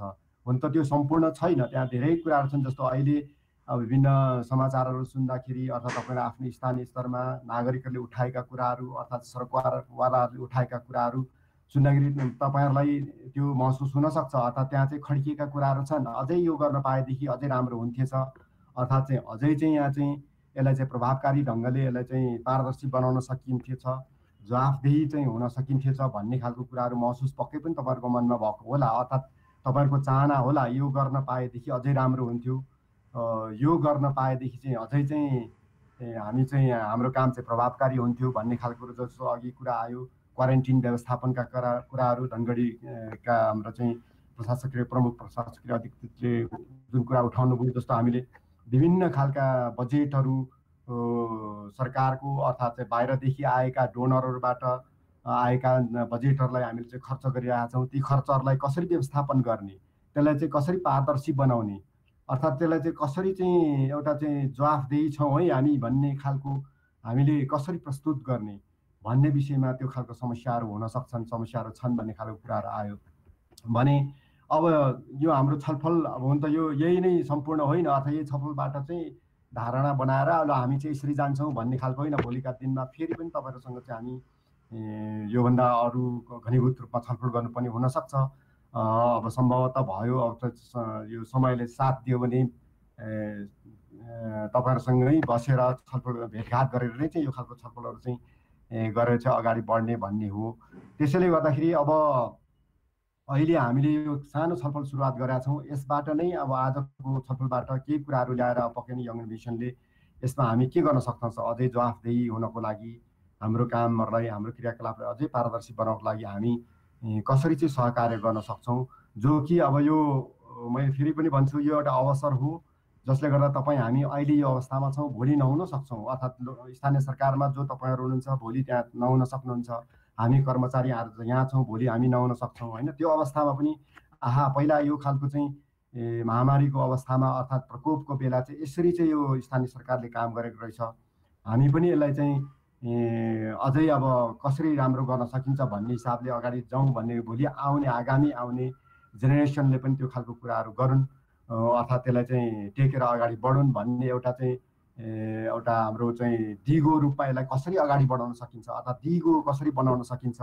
खालि अब यो खालि कोभिड-19मा मात्रै नभएर भोलिका दिनमा पनि त्यसलाई चाहिँ अरूले सिकुन् एउटा त्यस्तो खालको छाप चाहिँ हामीले स्थानीय स्तरमा पनि तयार गरेर एउटा सिस्टम बनाएर एउटा चाहिँ प्रविधि विधि बनाएर एउटा चाहिँ स्ट्राटेजी अर्थात् रणनीति अथवा योजना अथवा त्यस्तो खालको कुनै खालको चाहिँ एउटा स्थानीय स्तरको चाहिँ एउटा के भन्छ अब यो गाइडलाइन बनाएर हामीले छोड्यौँ भने भोलिका दिनमा भोलि आउने जेनेरेसनले पनि त्यसलाई चाहिँ आत्मसात गर्दै अगाडि बढ्न सक्छ भन्ने उद्देश्य हो। त्यसरी चाहिँ हामी अगाडि बढ्न सक्यौँ भने पक्कै पनि हामीले खालि यो नेपालको लागि मात्रै, अघि विभूषणजीले भन्नुभएको थियो नि विभिन्न अब संसारमै यो कोभिड-19 त छ, संसारमै त्यस्ता खालका चाहिँ प्रकोपहरू पर्सिनी आइराखेको अवस्थाहरू छ भने अरूले पनि किन नसिकुन् त हाम्रो सिकाइ, हाम्रो स्थानीय स्तर हाम्रो चाहिँ नेपाल सरकारको स्थानीय सरकारहरूबाट चाहिँ गरिएका कुराहरू अरूले पनि सिक्न सकुन् भन्ने उद्देश्य पनि हो। त्यसरी पनि हामी लान सक्छौँ अथवा त्यसरी पनि जानुपर्छ, त्यो खालको सोच पनि हामीले राख्नुपर्छ भन्ने हो। त्यसमा तपाईँहरूको चाहिँ साथ सहयोगको जरुरत छ, न कि यो चाहिँ अब हामीले अथवा यङ इनोभेसनले अथवा चाहिँ शैक्षिक सुशासनले चाहिँ ल हामीले यस्तो कुरा गऱ्यौँ अब तपाईँले चाहिँ यसलाई लागू गर्नुहोस् अर्थात् यस्तो कुरो छ यो चाहिँ तपाईँले गर्नुहोस् भन्ने भन्दा पनि तपाईँहरूबाट हामीलाई यो खालको कुरो भयो भने हामी यसरी चाहिँ अगाडि बढ्न सक्छौँ अथवा तपाईँ हामी यसरी सहकार्य गरेर चाहिँ जान सक्यो भने राम्रो हुन्छ भन्ने हिसाबले अर्थात् जवाफदेहिता प्रवर्धनमा यसले चाहिँ सहयोग पुर्याउन सक्छ। हाम्रो चाहिँ आफ्नो क्षमता आफ्नो चाहिँ जवाफदेहिता प्रवर्धन गर्नमा चाहिँ यसले सहयोग पुर्याउँछ भन्ने हिसाबले सँगसँगै काम गरौँ, सँगसँगै चाहिँ छलफल गरेर चाहिँ अगाडि बढौँ भन्ने उद्देश्यले यो अहिलेको सन्दर्भमा यो काम सुरुवात गरिएको छ। हुनसक्छ अब भोलिका दिनहरूमा यसलाई चाहिँ अझै निखार ल्याउनको लागि घनीभूत रूपमा छलफल गरेर चाहिँ अगाडि बढ्नुपर्ने र तपाईँहरूको सिकाइ तपाईँहरूको अनुभवलाई चाहिँ हामीले सँगाल्दै अगाडि जाने भन्ने हो, न कि अब हामीले बनाएर तपाईँले चाहिँ यो गर्नुहोस् अथवा यो खालको चाहिँ निचोड निकाल्यौँ हामीले अहिलेको चाहिँ स्थानीय सरकार अथवा सङ्घीय सरकार अथवा प्रादेशिक सरकारले गरेका कुराहरू हेर्दाखेरि यस्तो देखियो त्यस कारणले यो चाहिँ तपाईँले यसै गर्नुहोस् भन्ने भन्दा पनि तपाईँले आफ्नो कन्टेक्स्टमा आफ्नो स्थानीय स्तरमा के कस्ता किसिमका सिचुएसन छ अवस्था के छ त्यसको आधारमा चाहिँ तपाईँहरूले आफ्नो अनुभवहरू हामीसँग सेयर गरिदिनु भयो अर्थात् तपाईँ हामीले चाहिँ सँगसँगै काम गर्न सक्यौँ भने पक्कै पनि यसले चाहिँ एउटा राम्रो चाहिँ नतिजा निकाल्छ र भोलिका दिनहरूमा पनि यसले चाहिँ भोलिको स्थानीय सरकार अर्थात् चाहिँ तपाईँ हामी जस्तालाई भोलिका दिनमा पनि त्यसले काम सहयोग पुर्याउँछ भन्ने चाहिँ आशा गरेको छु र त्यसरी नै गर्दै जाउँ भन्ने हो। न कि अब यो चाहिँ अब सुशासन परियोजना तपाईँलाई थाहा छ अब अहिलेको यो पेन्डेमिक अवस्थामा अर्थात् अहिलेको यो विषम परिस्थितिमा अहिलेको यो चाहिँ अप्ठ्यारो अवस्थामा हुन त अब यो पारदर्शिता जवाफदेहिताको कुरा एकातिर छ, अर्को सुशासनको कुरा एकातिर छ भने अर्कोतिर मान्छेलाई चाहिँ गाँस र बाँसको अवस्था पनि छ, तरकारो रूपमा समस्या त्यो पनि देखेको जस्तो अघि पनि कुरा आयो। अब रिलिफका कुराहरू छन्, विभिन्न खालका मान्छेहरू चाहिँ हाम्रो अब बाहिरबाट आएका छन्, उनीहरूको व्यवस्थापनका कुराहरू छ, उनीहरूको चाहिँ लागि चाहिँ घाँस बाँस कपासको व्यवस्था गर्नुपर्ने अवस्थाहरू छ, भौतिक रूपमा अब त्यो खालको कुराहरू चाहिँ गर्नुपर्ने अवस्थाहरू छ। त्यसको लागि अब सुशासन परियोजनाले ठ्याक्कै अब अहिलेसम्म हामीले गर्न सकिराखेको अवस्था छैन, अर्थात् चाहिँ भौतिक रूपमै हामीले चाहिँ ल यति पैसा अर्थात् चाहिँ यति खालको चाहिँ मेटेरियल हामी दिन्छौँ अर्थात् चाहिँ यो खालको यतिवटा पिसिआर हामी बाँड्छौँ यतिवटा चाहिँ यो गर्छौँ भन्ने हिसाबले अहिले नै हामीले गर्न सकिराखेको अवस्था छैन र त्यो अब सुशासनको तर्फबाट अब तपाईँलाई भन्नुपर्दाखेरि सम्भावना पनि छैन, किनभने हाम्रो काम गर्ने क्षेत्र चाहिँ फरक भएको कारणले हामी जवाफदेहिता पारदर्शितामा काम गर्नुपर्ने भएको कारणले गर्दाखेरि अब त्यो खालको अवस्थाहरू हो। अब हामी एज अ अब नेपाली भएको हिसाबले हामीलाई इच्छा छ अब यो गर्न पाएदेखि हुन्थ्यो भन्ने, तर अब हाम्रो भन्दा पनि अब डोनरको कुरा पनि सुन्नुपर्ने हुन्छ होइन। त्यसले गर्दाखेरि अब यो खालको अप्ठ्याराहरू छन्, तर पनि अब यो जवाफदेहिता, पारदर्शिता अथवा सुशासनको कुराहरू गरेर पनि हामीले चाहिँ यो भनौँ न यो खालको चाहिँ विपत्तिलाई सम्बोधन गर्न सकिन्छ। विपत्तिमा चाहिँ अझ यसलाई चाहिँ विपत्तिमा गरिने काम कुरालाई चाहिँ प्रभावकारी ढङ्गले अगाडि बढाउन सकिन्छ भन्ने चाहिँ हामीलाई विश्वास छ र त्यसमा तपाईँहरूको साथ सहयोग सबैको रहन्छ भन्ने चाहिँ मैले विश्वास गर्दछु होइन सरोजजी? अरू केही? सर हामी त बिदा मागिसकेका मान्छे हो, त्यो कारणले अब हजुरले नै कार्यक्रम समापन गरेको भएको घोषणा गरिदिन अनुरोध गरेर अनि बिदा हौँ सबैजनाले आमन्त्रण। ल त्यसो हो भने अब यति भन्दै अब फेरि पनि छलफल गरौँला अरू खालको कुरा। तपाईँहरूलाई मनमा लागेको कुरा अर्थात् तपाईँहरूको सिकाइ हामीसँग चाहिँ सेयर गर्ने मन छ भने तपाईँले डाइरेक्टली पनि हामीलाई कनेक्ट गर्न सक्नुहुन्छ अर्थात् सम्पर्क गर्न सक्नुहुन्छ होइन।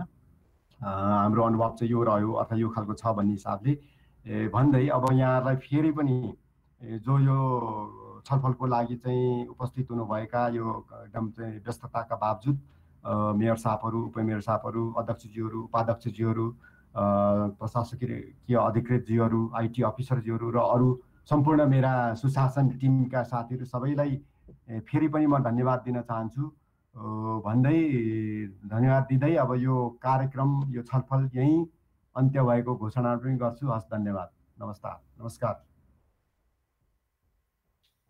नमस्ते सबैजनालाई भाइ